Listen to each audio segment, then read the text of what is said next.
to Tamil Gospel Tabernacle channel. கர்த்தருடைய பரிசுத்த நாமத்துக்கு மகிமை உண்டாவதாக. May God's holy name be glorified. வெளிப்படுத்தல் 3ஆம் அதிகாரம் 7, 8 வசனங்கள் வாசிப்போம். Let's read from Revelation chapter 3 verses 7 and 8. And to the angel of the church in Philadelphia write, these things say, he that is holy, he that is true, he that hath the key of David, he that openeth and no man shutteth, and shutteth and no man openeth. I know thy works, behold, I have set before thee an open door, and no man can shut it, for thou hast a little strength, and hast kept my word, and hast not denied my name. Philadelphia சபையின் தூதனுக்கு எழுத வேண்டியது என்னவெனில், பரிசுத்தமுள்ளவரும் சத்தியமுள்ளவரும் தாவீதின் திறவுகோலை உடையவரும் ஒருவரும் பூட்டக்கூடாதபடிக்கு திறக்கிறவரும் ஒருவரும் திறக்கக்கூடாதபடிக்கு பூட்டுகிறவருமாய் இருக்கிறவர் சொல்லுகிறதாவது, உன் கிரியைகளை அறிந்திருக்கிறேன். உனக்கு கொஞ்சம் பலன் இருந்தும் நீ என் நாமத்தை மறுதலியாமல் என் வசனத்தை கை கொண்டபடியினாலே இதோ திறந்த வாசலை உனக்கு முன்பாக வைத்திருக்கிறேன், அதை ஒருவனும் பூட்ட மாட்டான். கர்த்தருடைய பரிசுத்த நாமத்துக்கு மகிமை உண்டாவதாக. May God's holy name be glorified. ஆரம்ப காலங்களில் 7 சபைகள் இருந்ததாக வேதம் சுட்டிக்காட்டுகிறது. The Bible pinpoints that in the beginning there were 7 churches. இதை போன்ற நூற்றுக்கணக்கான சபைகளோ இல்லாவிட்டால் நூற்றுக்கணக்கான ஜனங்களோ இல்லாத ஒரு காலம். It was a period of time where we like the present times we do not have hundreds of churches and hundreds of people. ஒருவேளை சபைகள் இருந்திருக்கலாம். Perhaps there might be churches. தேவன் அங்கீகரித்தது இந்த 7 சபைகளை. But what God ratified were these 7 churches. வெளிப்படுத்தல் 2, 3 அதிகாரங்களிலே இந்த 7 சபைகளை குறித்ததான நிலவரங்கள் ஆவியானவரால் சுட்டிக்காட்டப்படுகிறது. In Revelation chapters 2 and 3, by the Spirit of God, the states of these 7 churches are pinpointed. நான் மறுபடியும் சொல்லுகிறேன். I repeat. வேறு சபைகள் இருந்திருக்கலாம். There might be other churches as well. வேறு சபைகள்னா அவங்க பல விதங்களிலே தேவனை அறிந்தவர்கள் இருந்து ஊழியம் செய்திருக்கலாம். The meaning is they might have known God in diverse manners and they were ministered to God. ஆனால் பரலோகம் அங்கீகரித்து தூதை அனுப்பின சபை இந்த 7 சபைகள் மாத்திரமே. But what heaven ratified and sent message are these 7 churches. ஒன்று எபேசு சபை. One, the church is Ephesus. மற்றொன்று சிமிர்னா சபை. Next is the church of Smyrna. அடுத்ததாக பெர்கமு சபை. Then church of Pergamos. அடுத்து தியத்தீரா சபை. In the church of Thyatira. அதற்கு அடுத்து சர்தை சபை. The church of Sardis. அதற்கு அடுத்து பிலதெல்பியா சபை. Church of Philadelphia. அதற்கு அடுத்து லவோதிகேயா சபை. The church of Laodicea. இந்த 7லும் ஒரே ஒரு சபை மட்டும் ஒரு நிறைவான ஒரு சபையாக காணப்பட்டது. But among the 7 there was one church which was full. இந்த 7லும் ஒன்றுதான் தேவனாலே பாராட்டப்பட்ட ஒரு சபை. அதை குறித்து தான் இப்பொழுது நான் உங்களுக்கு சொன்னேன். Even among the 7 churches there was one church which was much appreciated by God, and that was the church I was talking about. நீங்கள் மற்ற 6 சபைகளையும் வீட்டில் போய் படித்து பாருங்கள். You go home and read about the other 6 churches. அந்த சபையினுடைய குறைகள் சுட்டிக்காட்டப்பட்டிருக்கும். The shortfalls of the other churches were pinpointed. அது மனம் திரும்ப வேண்டும் என்று ஒரு கோரிக்கை வைக்கப்பட்டிருக்கும். And also a request was placed that they have to repent. அது மனம் திரும்பாவிட்டால் என்ன நியாயத்தீர்ப்பு என்கிற ஒரு நியாயத்தீர்ப்பும் கொடுக்கப்பட்டிருக்கும். And if they fail to repent, a judgment was also pronounced for them. ஆனால் இந்த பிலதெல்பியா என்கிற ஒரு சபைக்கு மட்டும் குற்றமும் சாட்டப்படவில்லை, நியாயத்தீர்ப்பும் கொடுக்கப்படவில்லை. But only this church called Philadelphia was not accused, neither was it pronounced judgment. இது எதை காண்பிக்கிறது? What does it signify? சபைக்குள்ளும் ஒரு தெய்வீக வாழ்வை வாழ்கிற ஒரு கூட்டம் உண்டு. And there is a group of people who live a divine life even in the church. 7 சபைகளிலே ஒரு சபை.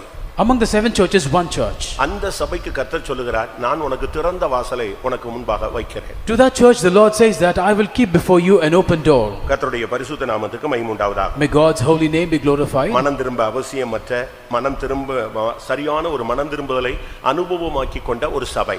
A church which does not require repentance because each and every day it has been habitual to repent. குறைகள் தேடி பிடித்தாலும் கண்டுபிடிக்க முடியாது.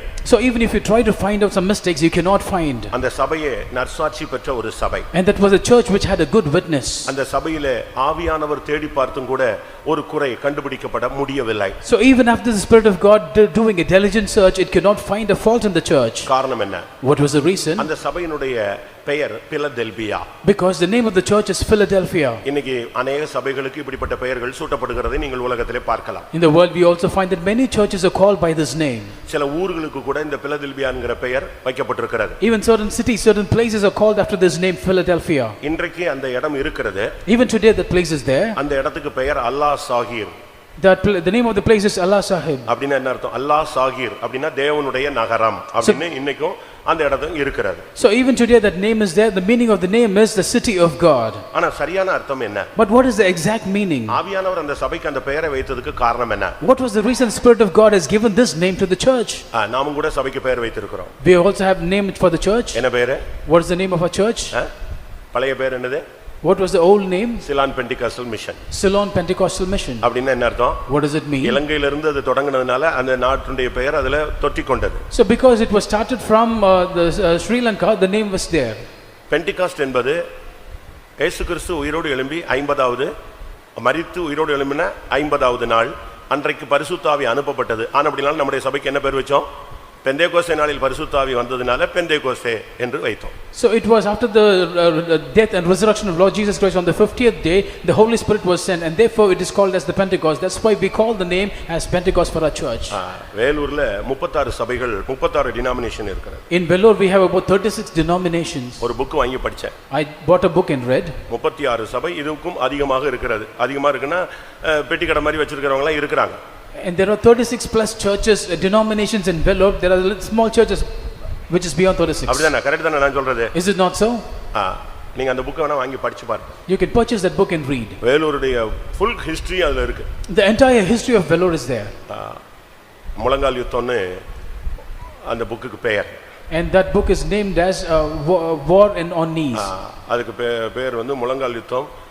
அது இப்ப சமீபத்தில் ரிலீஸ் பண்ணாங்க அந்த புக் வேலூரை பற்றிய முற்றும். So it is a book which describes about the entire history of Vellore, and it is called as Morangal Yuddham. அந்த புக்ல நீங்க படிச்சீங்கன்னா 36 சபை இருக்குற. If you read that book you can find 36 denominations, churches. இன்னைக்கு கூட சபைகள் பெருகி போயிருக்குங்க. So even today we have churches in abundance. 2 by 2 அப்படின ஒரு சர்ச் வச்சிருந்தாங்க ஒருத்தர். And there's a church called 2 by 2. 2 by 2 னு துணிக்கு கூட பேர் இருந்துச்சு கொஞ்ச நாளைக்கு முன்னால. And there was certain materials called as 2 by 2. அப்ப ஏன் 2 by 2 வச்சின்னு கேட்டா உடனே சொன்னா இயேசு ரெண்டு பேராய் அனுப்பினார். அதனால 2 by 2. So when we asked them why they have named the church like 2 by 2, they said Jesus Christ sent disciples in twos. இலங்கையில பிரச்சனை வந்த பொழுது when there was problem in Sri Lanka, நம்முடைய சபைகள் தமிழ்நாட்டுல பல இடங்கள்ல தாக்கப்பட்டது. So our churches many places in Tamil Nadu were attacked. இது இலங்கை சிங்கள சபைன்னு சொல்லி. And because they called this as a Sri Lankan church. அது நிமித்தம் சபைகளுக்குள்ள நம்முடைய இந்தியாலயும் பல குழப்பங்கள் வந்தது. Consequently we had a lot of troubles, lot of commotion in India. அதுக்கு பின்பு பெயர் எப்படி மாற்றப்பட்டது? Afterwards the name was changed. Pentecost சபைன்னு தமிழ்ல சொன்ன உடனே अनेகர் தமிழ்நாடு பெந்தேகோஸ்தே சபைன்னு நினைக்கிறாங்க. So when we say the Pentecostal mission in Tamil, many people think it's Tamil Nadu Pentecostal mission. அது இங்கிலீஷ் உடைய வார்த்தை அது. It's an English word. The Pentecostal mission. The Pentecostal mission. அப்படினா என்ன அர்த்தம்? What does it mean? சொல்லுங்க. What does it mean? அதான் பெந்தேகோஸ்தே சபை அப்படிங்கறீங்களா? The Pentecostal mission அப்படினு சொன்னா இதுதான் பெந்தேகோஸ்தே சபை. அப்படினா என்ன அர்த்தம்? வேற ஒண்ணுமே என்ன கிடையாது? பெந்தேகோஸ்தே சபை கிடையாது. அதான் பச்சையான இங்கிலீஷ்ங்கு சரியான Tamil. The exact meaning of the English term the Pentecostal mission is that there is no other Pentecostal church other than this. This is the very Pentecostal church. அப்படிதானே? கரெக்ட் தானா? யுனிவர்சல் ட்ரூத்துக்கு முன்னால என்ன போடுவாங்க? என்ன போடுவாங்க? THE தீன் போடுவான். ஒரு சன் தான். ஒரு மூன் தான். அதுக்கு தான் த சன் த மூன் சொல்லுவான். அதே மாதிரி அதனால தான் ஒரு இண்டிபெண்டன்ட் பாஸ்டர் சொன்னா நம்மளெல்லாம் முட்டாளாக்கிட்டாங்க இவங்க எல்லாரும் சேர்ந்து. ஏன்னா இவங்க மட்டும்தான் என்னதுன்னு சொல்லிட்டாங்க. கரெக்டா செலக்ட் பண்ணி அடிச்சிட்டாங்க. த பெண்டிகாஸ்டல் மிஷன் அடிச்சிட்டான். அப்போ அப்படின்னு என்ன அர்த்தம்? இவன் தான் பெந்தேகோஸ்த். வேற யாரும் என்ன கிடையாது? பெண்டிகாஸ்டே கிடையாதுன்னு அர்த்தம். So talking about the universe, it's mentioned as the sun, the moon, and likewise other people also commented saying that these people have taken the right name, that they are the Pentecostal mission, and there is no other denomination which can be called after that name. ஆனா பிலதெல்பியான்னு ஏன் பெயர் வச்சாங்க? But why was it called as Philadelphia? அப்படினா என்ன அர்த்தம்? What does it mean? சகோதர ஸ்நேகம்னு அர்த்தம். Brotherly love. சபை என்று சொல்லுகிறது சகோதர ஸ்நேகத்தினால பிணைக்கப்பட்டது. The church is something which is mingled among with brotherly love. இந்த சபையில வந்துட்ட பிறகு சகோதர ஸ்நேகம் இல்லைன்னா இந்த சபையில தேவன் உன்னை கொண்டு வந்ததினுடைய நோக்கம் நிறைவேற்றப்படவில்லை. After coming to the church, if you fail to have brotherly love, then the purpose with which God has brought you to this church is not fulfilled. நம்மள எங்கேயோ இருந்தோம். We were elsewhere. நம்மள இங்க கொண்டு வந்தாரு. He has brought us here. நம்ம இங்க கொண்டு வந்தது நோக்கம் நம்முடைய சபையினுடைய சரியான தேவனுடைய திட்டம் என்னன்னா சகோதர ஸ்நேகம். Why? What is the purpose God has brought us to this church is we should have brotherly love. பெண்டிகாஸ்ட்னு சொன்னா அபிஷேகம். When you talk about Pentecost, it's anointing. அதனால தான் நாம அபிஷேகத்துக்கு அதிக முக்கியத்துவம் கொடுக்கிறோம். That is why we give more importance to anointing. அதுபோல சபை என்று சொல்லும் பொழுது அங்கே சகோதர சிநேகம் தேவை. Likewise, when we talk about church, brotherly love is mandatory. எங்க சகோதர சிநேகம் இல்லையோ அந்த சபை நிலைத்திராது. Where there is no brotherly love, the church cannot continue. சகோதர சிநேகம் என்பது நாம் பயிற்சிவிக்க வேண்டிய ஒரு முக்கியமான ஒரு அனுபவம். Brotherly love is a very important experience we should experience every day in our life. சகோதர சிநேகம் என்பதுதான் மிகவும் முக்கியமானது. Brotherly love is very, very important. ஏன்? Why? நாம் எல்லாரும் பலதரப்பட்ட ஜனங்கள். Because we are diverse kinds of people. பல குடும்பங்கள்ல பிறந்தவர்கள். We are born in different families. பல மொழிகள் We பேசுகிறவர்கள். speak different languages. பல கலாச்சாரங்கள்ல வளர்ந்தவர்கள். We are been brought up in different cultures. நம்முடைய இரத்தத்துல வித்தியாசங்கள் உண்டு. And there are differences in our blood. நம்ம எல்லாரையும் ஒரே இரத்தமாக மாற்றுகிறார். But he makes all of us as one blood. அப்ப நம்ம எல்லாரும் இங்க வந்துட்ட பிறகு நமக்குள்ள ஏற்றத்தாழ்வுகள் வரக்கூடாது. So therefore, when we come here, there should not be any differences, partialities between எப்போ us. ஏற்றத்தாழ்வு வரும்? When there will be ups and downs between ஒரு us. மனிதனுக்குள்ள ஏற்றத்தாழ்வு வருதுன்னா சகோதர சிநேகம் குறைந்தாதான் இது வரும். So when there is differences among or differences of opinion among people, brotherly love when it depletes, it happens. எபிரேயர் 13:1 சொல்லுகிறது. Hebrews 13:1 says, சகோதர சிநேகம் நிலைத்திருக்க கடவது. let brotherly love abide. அப்படினா என்ன அர்த்தம்? What does it mean? சபைக்குள்ள சகோதர சிநேகம் எப்பொழுதும் இருக்க வேண்டும். And there should be brotherly love always in the church. அதுல மாமிசீகம் கலக்க கூடாது. And there should not be carnality mingled. அதுல பிரிவினைகளுக்கு இடம் கொடுத்துற கூடாது. We should not make room for divisions. அது கொஞ்ச நாள் இருந்துட்டு மறுபடியும் அது குறைந்து போகவும் கூடாது. It should not abide for some time and then wax away. சகோதர சிநேகம்னுடைய சரியான அர்த்தம் என்ன? What is the meaning of brotherly love? ஒரு affection இருக்க வேண்டும். There should be an affection. இதை குறித்து ரோமர் 12:10 ஆவியானவர் பேசும் பொழுது Concerning this, Romans 12:10, the Spirit of God says, ரோமர் 12:10 Romans 12:10, சகோதர சிநேகத்திலே ஒருவர் மேலொருவர் பட்சமாயிருங்கள். சகோதர சிநேகத்துல ஒருவருக்கு ஒருவர் பட்சமாயிருங்க. be kindly affectioned one to another with brotherly love. ஒரு சகோதரனோடு உனக்கு ஒரு affection இல்லனா நீ பார்த்தா தோத்திரம் பண்ணுவ, ஒரு சிரிப்ப, அந்த ஸ்மைலிங் அவன் போன உடனே டக்குன்னு உன்னையோட வெளியே போயிடும். So if you do not have a brotherly affection with others, you will just smile, you will say praise the Lord, but once the person departs, your smile will immediately go off. இப்ப நம்முடைய அன்பெல்லாம் செயற்கைத்தனமான அன்பு. Today our love is artificial. அப்படிதானே? Is it not so? பார்த்த உடனே ஒரு சிரிப்பு சிரிப்பாங்க, டப்புன்னு நின்றுங்க. The moment they see, they will give a broad smile, immediately it goes away. அது சகோதர சிநேகம் அல்ல. That is not brotherly love. சகோதர சிநேகம்ங்கிறது அதுல பட்சமாய் நீ இருக்கணும். So when you have brotherly love, you should be affectionate. அதாவது ஒரு சகோதரன் பாதிக்கப்பட்டான்னா நீ பாதிக்கப்பட்டது போல உணரணும். The meaning is, if a brother is affected, you should feel as though you are affected. அவன் கீழே விழுந்துட்டானா, ஐயோ அவன் விழுந்துட்டானேங்கற ஒரு பரிதபிப்பு உனக்கு இருக்கணும். விழுந்துட்டானா, சரி நம்ம போலாம் அப்படினு போயிர கூடாது. If he falls, you should have the sympathy that he has fallen down. You should not say that, oh, he has fallen, that's okay, you should not go your way. இன்னைக்கு எத்தனை பேருக்குள்ள சகோதர சிநேகம் இருக்குறார்? Today, how many of us have the brotherly love? இன்னைக்கு अनेகருக்கு friendship இருக்குது, ஆனா அது உண்மையான friendship கிடையாது. Today, many people have friendship, but it's not true friendship. ஒரு சிலருக்கு சகோதர சிநேகம் இருக்குது, அது மாம்சீகமாக இருக்கிறது. Some people have brotherly love, but it is carnal. அதாவது சொந்தங்கள், அந்த குறிக்கப்பட்ட ஊர், இல்ல குறிக்கப்பட்ட இனம், குறிக்கப்பட்ட அந்த ஜனத்தோட தான் உங்களுக்கு என்ன இருக்கும்? நீங்க வேணா இப்ப கூட்டம் முடிஞ்ச உடனே பாத்தீங்கன்னா, இப்ப சொல்லிட்டேன், அதனால நீங்க கொஞ்சம் உஷாரா இருக்கலாம். கூட்டம் முடிஞ்ச உடனே நீங்க பாத்தீங்கன்னா கரெக்ட்டா அந்த குரூப் தான், அந்த பையன், அந்த பொண்ணு, அந்த பேரண்ட்ஸ் தான் அப்படி ஜாயின் ஆவாங்க. So they mingle based on their religion, based on their languages, based on their community, based on the place where they hail from, and likewise, so after the meeting is over, you can find them forming groups like this. அவங்க சாப்பிட போனாலும் அதே மாதிரி தான் போவாங்க, அங்க சாப்பிட்டு அப்படியே போயிடுவாங்க. ஆனா இங்க ஒரு 10 புதிய ஆத்துமா வந்திருப்பான், அவன் அப்படியே புதுசா பறக்க பார்த்துட்டு பாஸ்டர் யாரு, பாஸ்டர் எப்படி போய் பார்க்கிறது என்னன்னு தெரியாம அவன் இப்படியே போயிட்டே இருப்பான். But these people, even to go have food, they will grow in groups and have food, but there will be some about 10 new souls who have come. They will be wondering, they will be clueless, not knowing how to meet the pastor and so. ஒரு ஆள்கிட்ட கேட்டிருக்காங்க, they have asked one person, கொஞ்ச நாள் எங்க சபைக்கு நீங்க வந்த மாதிரி இருந்துச்சு, அதுக்கு பிறகு வரவே இல்லையே. You have come to this church for some time, but after that you are missing. அப்ப அவன் சொன்னா, he said, கொஞ்ச நாள் இல்ல, நான் 8 மாசம் வந்தேன் சபைக்கு. not little time, but I came to your church for 8 months. 8 மாசம் வந்தேன். ஒரு ஊழியக்காரனோ, ஒரு ஊழியக்காரியோ, ஒரு விசுவாசியோ, நீ யார் அப்படின்னு 8 months என்னை ஒருத்தன் கூட என்ன செஞ்சது இல்ல. ஊழியக்காரனும் கேட்கல, ஊழியக்காரியும் கேட்கல, விசுவாசியில ஒரு ஆணோ பெண்ணோ இல்ல பழைய மூத்த எந்த ஒரு விசுவாசியும் நீ யார் அப்படிங்கிற ஒரு கொஸ்டினே என்ன செய்யல, என்னைய கேட்கல. இந்த சபைக்கு நான் எங்க போகணும்? விசாரிப்பற்ற ஒரு இடம். I've been attending churches continuously for 8 months, but none of the workers, none of the believers, either old or young, none of them have inquired about me. And why should I go to this church? Because nobody cares for me. உனக்கு இங்க ஒரு ஆள் புதுசா இருக்கா, முடிஞ்ச உடனே ஸ்தோத்திரம் brother, sister எப்படி இருக்கீங்க? சிஸ்டர்ஸ் கேட்டா போதும், பிரதர் கேட்டா போதும். So after the meeting is over, if you find someone new, the brothers should ask the brothers, who are you? And we have to wish them, and sisters should do likewise. வாங்க pastor பார்க்கலாம். Come, let's meet the இல்ல pastor. நீங்க சாப்பிட்டு போங்க. So you have food and go. இப்படி நம்ம வீட்டுக்கு வந்தவங்கள யார் தான் விசாரிக்கணும்? நீ இந்த வீட்ல ஒரு member. You are a member of this family. நீ தான் அவனை கூட்டி கொண்டு போய் சாப்பிட வைக்கணும். So you have to take care of that person to have food அப்ப for them. அவனுக்கு இங்க ஒரு ஆளு பரிச்சயம் ஆகி விட்டது. So therefore one person is acquainted to him. அடுத்த வாரம் வந்து உன்னைய பாப்பாங்க. Next week he'll come and meet you. அவங்களுக்காக நீ ஜெபிக்கணும். And you can pray for them. இப்படி தாங்க சபைங்கிறது வளர்ச்சி அடைகிறது. This is how church will grow. அத பத்தி ஒண்ணுமே தெரியாம நீ பாட்டு போயிட்டு இருந்தா அவங்க பாட்டுக்கு வருவாங்க, அவங்க பாட்டுக்கு போயிட்டே இருப்பாங்க. So if you're ignorant of this and go your way, then they will just come and they will go as they like. உன்னுடைய அன்புல மாயமற்ற தன்மை, சகோதர சிநேகத்துல மாயம் இருக்க கூடாது. And there should not be any hypocrisy in your love. 1 பேதுரு 1:22 பார்க்கும் பொழுது 1 Peter chapter 1 verse 22. 1 பேதுரு 1:22. ஆகையால் நீங்கள் மாயமற்ற சகோதர சிநேகம் உள்ளவர்களாகும்படி ஆவியினாலே சத்தியத்திற்கு கீழ்ப்படிந்து உங்கள் ஆத்துமாக்களை சுத்தமாக்கி கொண்டவர்களாய் இருக்கிறபடியால் சுத்த இருதயத்தோடே ஒருவரில் ஒருவர் ஊக்கமாய் அன்பு கூறுங்க. எப்படி? இது பெரிய சப்ஜெக்ட். இது This is a great subject. என்ன சொல்லி இருக்கிறது? What is mentioned here? சகோதர சிநேகத்துல நீங்கள் மாயமற்றவர்களாய் இருங்கள். You should be unfeigned in the love of brethren.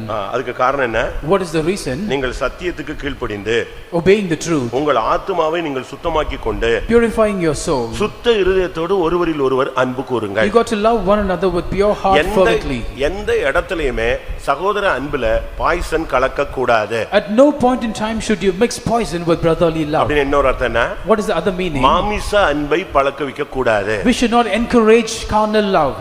அன்புங்கிறது அது ஒரு புனிதமானது. Love is something pure. அது வந்து பரிசுத்தத்தோடு இணைந்தது தான் பேர் என்னது? அன்பு. Love is something connected to holiness. சரிதானா? Is it not right? தேவன் பரிசுத்தர். God is holy. அவருக்கு இன்னும் அந்த அவருடைய நாணயத்துல இன்னொரு பக்கம் என்னது? தேவன் அன்புள்ளவர். So on the other side of the coin you find God is love. இந்த ரெண்டுலயும் அவர் எப்படிப்பட்டவர்? In both of these, what is his nature? அக்கினி. He is a consuming fire. அப்ப உங்களுடைய அன்புல மாமிசம் உள்ள நுழைய கூடாது. Therefore in everybody's love carnality should not mingle. அவங்க எங்க ஊர்க்காரங்க, they are belonging to அவங்க ஜாதிக்காரங்க, they are belonging to our tribe, அவங்க எங்க சொந்தம், they are my relatives. அப்படியே போய் கடைசில சொந்தமாவே ஆயிடுவாங்க. So they will say like this and they will become a relative itself. அப்படியே போய்விட்டு கடைசில உன் பொண்ண தரையா உன் பையனை தரையாமா. And later on they will say that will you give your son or இப்படி போனதனால தான் பெண்டிகாஸ்ட் தன்னுடைய விலையை இழந்து விடுகிறது. Because Pentecostal has gone like this, it has lost its strength. அதனுடைய ஷைனிங் கெட்டு போனது இதனால தான். This is the reason why its magnanimity is gone. கர்த்தருடைய பரிசுத்த நாமத்துக்கு மகிமை உண்டாவதாக. May God's holy name be glorified. இங்கே சொல்லி இருக்கிறது உங்களுடைய அன்பு மாயமற்றதாக இருக்க வேண்டும். Here it is mentioned that your love should be unfeigned. 1 பேதுரு 3:8 பார்க்கும் பொழுது 1 Peter chapter 3 verse 8, நீங்கள் இரக்கம் உள்ளவர்கள், இப்படி பல காரியங்களை சொல்லிட்டு சகோதர சிநேகம் உள்ளவர்களாகவும் இருக்க வேண்டும். So mentioning so many things like you should be pitiful, courteous, he says that you should have the love of brethren. உனக்கு இரக்கம் இருக்கலாம், You might have mercy, மன உருக்கம் you இருக்கலாம், might have compassion, இணக்கம் இருக்கலாம், so you might have ஒருமனப்பட்டவனாய் இருக்கலாம். so you might have one mind, ஆனா இவைகளுக்கு மத்தியில நீ சகோதர சிநேகம் உள்ளவனாயும் இருக்க வேண்டும். but among all these you should have the love for brethren. உங்களுடைய அன்புல மாயம் இருக்க கூடாது, ஏமாற்று இருக்க கூடாது, வஞ்சிச்சிர கூடாது. So you should not be unfeigned in you should not be feigned in your love. There should not be deception in your love. எபேசியர் 1 என்ன சொல்லுகிறது? What does Ephesians chapter 1 say? உலக தோற்றத்துக்கு முன்னே கிறிஸ்துவுக்குள் தேவன் நம்மை எதற்காக தெரிந்து கொண்டார்? Why has God chosen us even before the foundation of this world? அன்பில் பரிசுத்தர். That he is holy in love. அன்பில பரிசுத்தம் தேவை. We need holiness in love. ஆனபடியால் தான் உங்களுடைய சகோதர சிநேகம் மாயமற்றதாக இருக்க வேண்டும், சகோதர சிநேகம் நிலைத்தும் இருக்க வேண்டும். That is why your love should be unfeigned, it should abide. ஒருவரில் ஒருவர் அன்பாய் இருப்பது, loving one another, இது தேவனுடைய கற்பனை. This is a commandment of God. உன்னை நேசிக்கிறது போல நீ மற்றவனை நேசிப்பது. You got to love others as you love yourself. 2 பேதுரு 1 பார்க்கும் பொழுது 2 Peter chapter 1 when we read, 7 என்ன சொல்லுகிறது? What does the 7th verse say? தேவ பக்தியோட சகோதர சிநேகத்தையும் சகோதர சிநேகத்தோட அன்பையும் கூட்டி வழங்குங்கள். இது ஒன்னோடு ஒன்னு மிக்ஸ் ஆகும் பொழுது தான் டேஸ்ட் டிஃபரண்டா இருக்கும். So if this mingles one with the other, the taste will be different. வெறும் உப்பு நீங்க சாப்பிடுவீங்களா? So will you eat only salt? சொல்லுங்க. வெறும் புளிப்பு சாப்பிடலாமா? So can you eat only sour? அது கரெக்ட்டா அந்த மெஷர்மென்ட்ல அந்த ரேஷியோல மிக்ஸ் ஆகும் பொழுது தான் என்னது? அது taste. So when it is mixed in the right ratio, then there is a good taste. அதனால தான் 2 பேதுரு 1:6-7ல நீங்க 5ல இருந்தே இத பார்க்கலாம். So that is why in 2 Peter chapter 1 verses 5, 6 and 7 we see this. விசுவாசத்தோடு தைரியம் சேரணும். So with faith you got to add தைரியத்தோடு boldness. ஞானம் சேரணும். With boldness you have to add wisdom. ஞானத்தோடு இச்சை அடக்கம் சேரணும். With wisdom there should be temperance. இச்சை அடக்கத்தோடு பொறுமை சேர வேண்டும். With temperance there should be patience. பொறுமையோடு தேவ பக்தி சேரணும். With patience godliness. தேவ பக்தியோடு சகோதர சிநேகம் சேரணும். With godliness brotherly kindness. சகோதர சிநேகத்தோடு அன்பு சேரணும். With brotherly kindness charity. ஒரு சமையல் தாங்க இது. இது ஒரு சமையல். This is one cooking. அப்படிதானே, கரெக்ட் தானா? Is it not so? நீங்க தண்ணி கொதிக்க வச்சு அதுக்கு பிறகு அந்த பக்குவம் வந்த உடனே ஒண்ணா என்ன செய்யணும்? கரெக்ட்டா mix பண்ணிட்டே வரணும். So when you boil the water, when it comes to a particular state of level, then you put everything one by one. கரெக்ட்டா நீங்க கொண்டு வந்தீங்கன்னா நல்லா இருக்கும். So if you bring it up rightly, then the taste will be good. இதுல எதையாவது ஒண்ண miss பண்ணிட்டீங்கன்னா என்னாச்சு? தொலைஞ்சே போய்டுவீங்க நீங்க. If you miss something or the other, then it's lost. ஒரு நாள் ஒரு புருஷன் வந்து மனைவிட்ட கேட்டா எனக்கு அல்வா செஞ்சு கொடுன்னு சொன்னான். One day a husband asked the wife, please make me some halwa. அப்ப அவ சொன்னா, ஓகே நான் செஞ்சு தரேன், அந்த புக் மட்டும் வாங்கிட்டு வந்துருங்கன்னு சொன்னா. She said, I will make it, but just please purchase this book for me. அவன் போய் ஒரு புக் வாங்கி கொடுத்தான். And he bought the book. Halwa. Halwa. அழகா செஞ்சுட்டான், அந்த சகோதரி செஞ்சாச்சு. She beautifully made the halwa. அவ எல்லாம் செஞ்சு முடிச்ச உடனே இவர் வந்தாரு. And after everything was ready, எப்படி இருக்குனாரு? சூப்பரா இருக்குனா. He said it was wonderful. புருஷனுக்கு எடுத்து கொடுத்தாங்க. She gave it to the husband. அவர் வாயில எடுத்து வச்சாரு. He kept it on the mouth. வச்ச பிறகு வாய் திறக்க முடியல. Afterwards he could not open the mouth. மேல் வாயோட நெஞ்சிச்சு போய் கப்புன்னு ஒட்டிடுச்சு. So his mouth was stuck to the upper. அதுக்கு பிறகு அவனுக்கு கீழேயும் வரல மேலேயும் வரல. And afterwards he was not able to open the mouth up or down. பயங்கர கஷ்டப்பட்டான். He was struggling. எப்படியோ வெளிய எடுத்துட்டான். Somehow he managed to open. ஏய் நீ என்ன நீ புக் வாங்கி தந்தா நான் பயங்கரமா செஞ்சிருவேன், அப்படியே அதில் 2 நிமிஷம் கொதிக்க விடுங்கள், 3 நிமிஷம் ஆற விடுங்கள்மா. அவ சொன்னா, இந்த புக்ல என்ன செஞ்சு சொல்லியிருக்கோ அதை அப்படியே நான் செஞ்சேன்னு சொன்னேன். So he asked, the husband asked the wife, so you said if I purchase the book you will do everything, and she said that whatever is written in the book I have done that. அப்ப அவன் சொன்னா, அப்ப இந்த புக்ல தான் தப்பா? So then he asked, is it wrong in the book? Okay, நேரா அந்த கடைக்கே போய்ட்டாங்க. Okay, he went to the shop. அங்க போய் கேட்டான். He asked, இப்படி செஞ்சோம், கடைசில வாயில ஒட்டி நான் படாத பாடு போட்டுட்டேன், என்னையா புக்னு சொன்னான். So he asked, what is this book? We did as per the instructions given in the book, but my mouth was stuck. அவன் சொன்னா, He said, அந்த புக்ல என்ன எழுதி இருந்துச்சு? what is written there in the book? செய்து பாருன்னு தான் சொல்லி இருந்துச்சு, சாப்பிட்டு பாருன்னு அவனே சொன்னாங்க. It says that just try cooking it. Does it say that try eating it? அந்த புக்கை நீ படிச்சு பாரு, மேல என்ன போட்டுருக்கு? என்ன போட்டுருக்கு? செய்து பார். செய்து தான் நீ பார்க்கணும், அது கரெக்டா வருதா வரலையான்னு. நீ சாப்பிட்டுட்டு இங்க வந்து சகரார் பண்ண கூடாதுன்றான். So it says that, look at the tagline of the book, it says try it. It does not say try eating it. அதே மாதிரி உங்க வீட்லயும் இப்படி எல்லாம் செஞ்சு காட்டுவாங்க. Likewise people will cook in your house. பிடிக்கலன்னா அன்னைக்கு என்னென்ன டைரக்ஷன்ல உங்களை ஓகேனுமோ முடிச்சிடுவாங்க. So if they don't like you, they will just take a chance by that. ஆனா அதே நேரத்துல at the same time அன்பு இருந்தா உப்பு இல்லாட்டாலும் நீங்க பாட்டு சாப்பிட்டுட்டே இருப்பீங்க. But even if you don't have salt, you will keep on eating it. அதே நேரத்துல பசி இருந்தா பசி என்ன செய்யாது? ருசி அறியாது, அவன் பாட்டு சாப்பிட்டுட்டே இருப்பான். பசி இல்லைன்னு சொன்னாதான் இது எதுக்கு அப்படி செஞ்ச, இது எதுக்கு அப்படி செஞ்ச, இது நல்லா இல்லை, இதுக்கெல்லாம் காரணம் பசி இல்லாததான். At the same time, when you are hungry, you will eat whatever is given to you. But when you are not hungry, then you will find fault with each and everything. அதனாலதான் தமிழ்ல சொல்றான், பசித்த பின் புசி. அப்பதான் நீ டேஸ்ட்டுக்கெல்லாம் சண்டை போடாம நீ பாட்டுக்கு கொடுத்த உடனே சாப்பிட்டு அதை வயிறு நிறைஞ்ச உடனே போயிட்டே இருப்ப. That is why in Tamil they used to be saying that you have to eat food after you become hungry. அதனால தான் நீங்க வீட்ல போய் உட்கார்ந்து படிச்சு பாருங்க. 2 பேதுரு 1:7 ஒன்னோட ஒன்னு மிக்ஸ் ஆகி வரும்பொழுதுதான் கிறிஸ்துவின் பூரணம் வருகிறது. In 2 Peter chapter 1 verse 7, go home and read.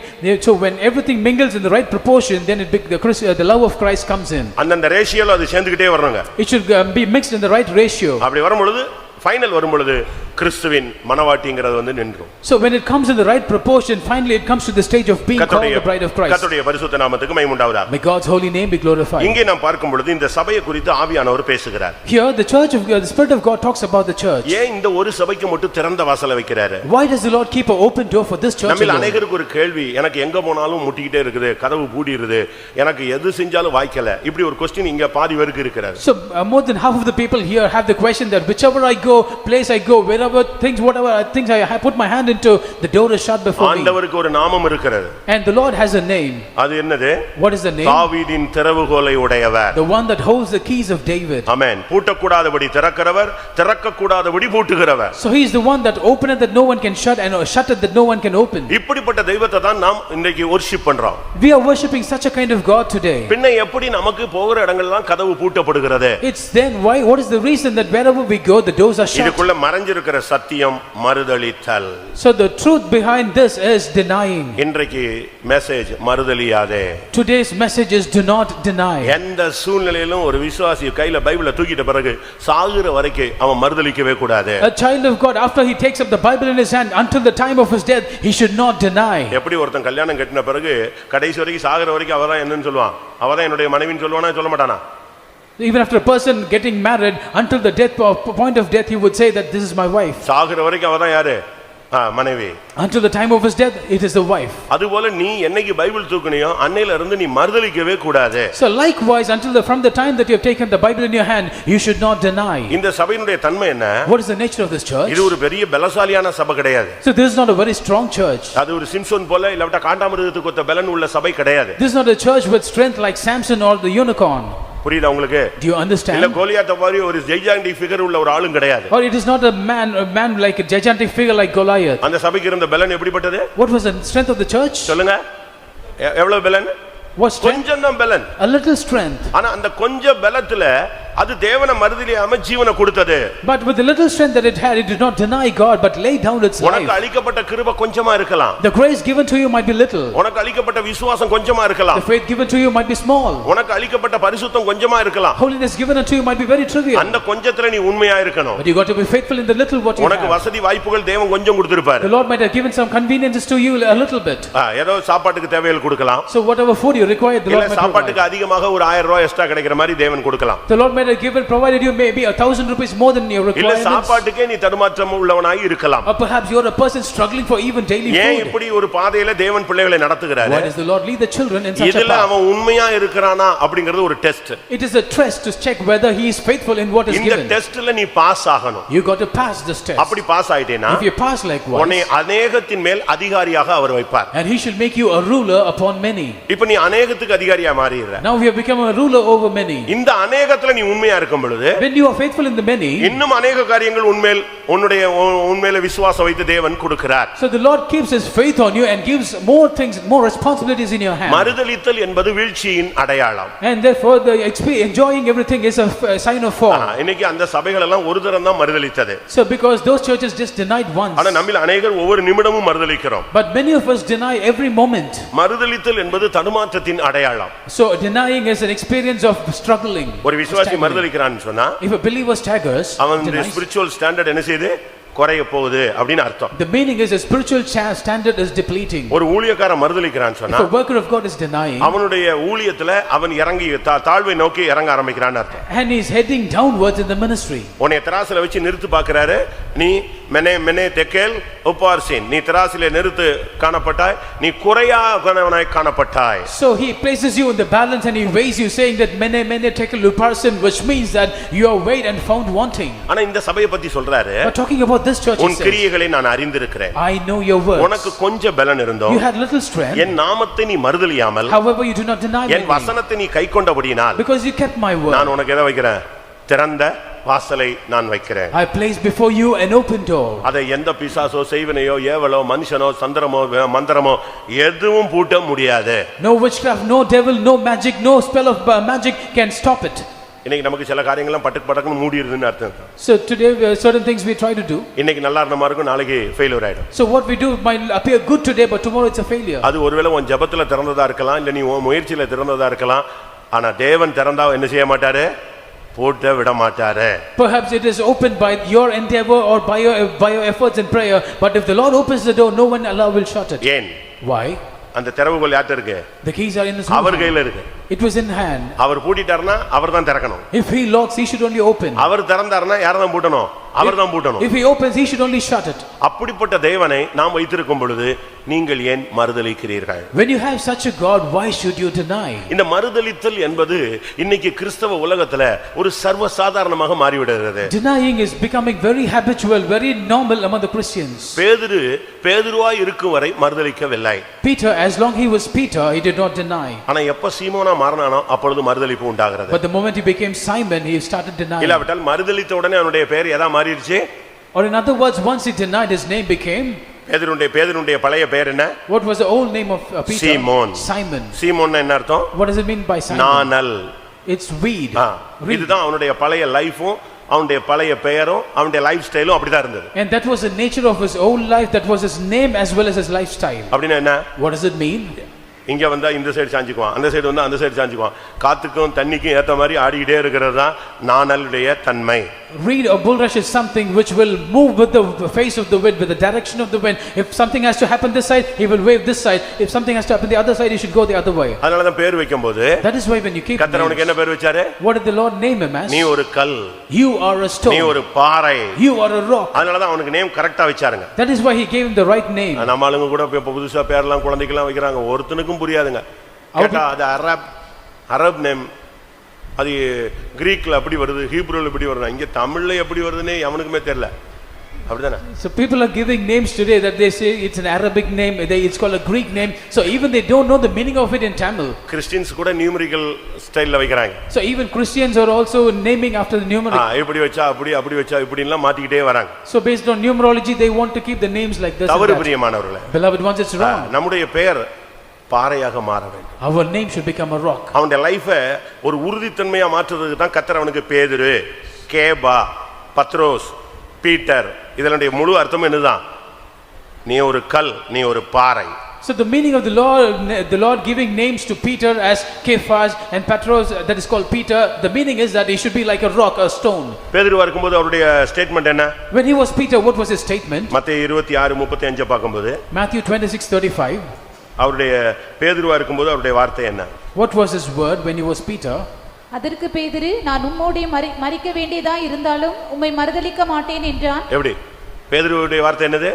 நான் சாக சொன்னா கூட, நான் சாக வேண்டிய இருந்தா கூட நான் செத்து போய்டுவேன் ஆண்டவரே. Lord, even if I have to die, I will die, Lord. இதுதான் பேதுருவுடைய வார்த்தை. That was the words of Peter. But சீமோனுடைய வார்த்தை என்ன? But what was the words of Simon? மத்தேயுல நீங்க பார்க்கலாம். In Matthew's gospel 26:70. Chapter 26 verse 70. அதற்கு அவன், நீ சொல்லுகிறது எனக்கு தெரியாது என்று எல்லாருக்கும் முன்பாக மறுதலித்தான். இப்போ அவனுடைய நிலவரம் எப்படி ஆகி போச்சு? See what his state is now. இதை குறித்து நீங்கள் யோவான்ல நீங்க பாக்கும்போது, concerning this in John, யோவான் 21ஆம் அதிகாரம், John chapter 21 15ஆம் வசனம், verse 15. அவர்கள் போஜனம் பண்ணின பின்பு இயேசு சீமோன் பேதுருவை நோக்கி, யோனாவின் குமாரனாகிய சீமோனே. இப்ப பாருங்க, டபுள் மிக்ஸ் ஆகி வருது. எப்படி? Now both the names are given, Simon Peter. முதல்ல சீமோன், earlier it was Simon. மறுதலிக்கிற வரைக்கும் அவனுக்கு பேர் என்னது? பேதுரு. Until the time he denied, his name was Peter. மறுதலிச்ச உடனே அவனுக்கு பேர் என்னது? After he denied, his name was என்னது? சீமோன் பேதுரு. இப்போ 50-50 க்கு வந்துட்டாச்சு. Simon Peter. Now it has come to a 50-50 stage. இப்போ வாசி, மறுபடியும் வாசி. அவர்கள் போஜனம் பண்ணின பின்பு இயேசு சீமோன் பேதுருவை நோக்கி, யோனாவின் குமாரனாகிய சீமோனே. அதுக்குள்ள அதே வசனத்துல பேர் எப்படி மாறிடுச்சு? In the same verse his name has become அருமையான நாணலே. So dear reed. அப்படிதான் மாறிடுச்சு. That's how it has become. காரணம் மறுதலித்தா உன்னுடைய லைஃபே மாறிடும். Because when you deny, your life has changed. நல்லா புரிஞ்சுக்கோங்க. Understand clearly. கிறிஸ்தவ வாழ்க்கையில மறுதலிப்புங்கிறதுக்கு ஒரு பரீட்சை நடந்துகிட்டே இருக்கும். A test called denying will happen continuously in Christian life. அந்த டெஸ்ட் எப்போ வரும்னு சொல்ல முடியாது. We cannot say when this test will happen.